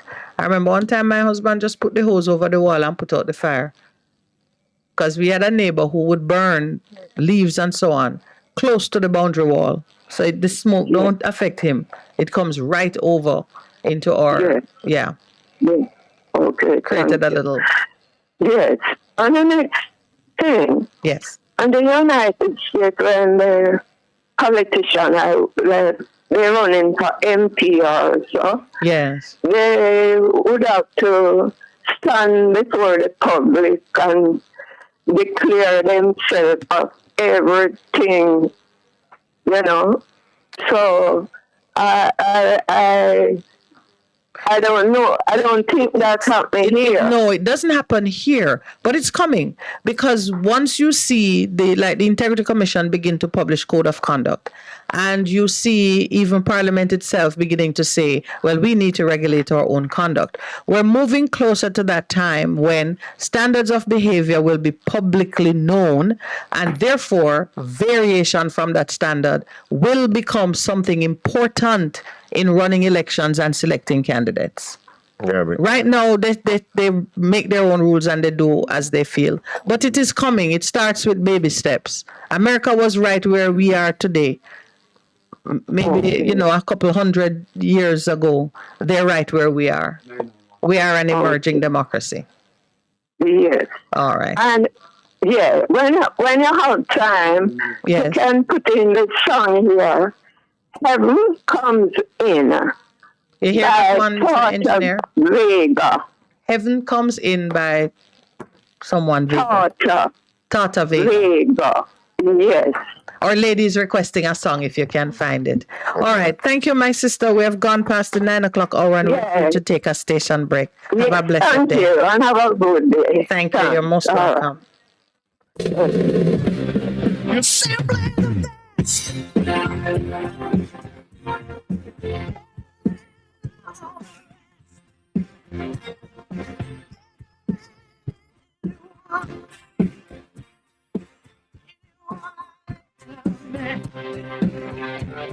You're simply the best. Best FM 100 on your dial. Keep listening.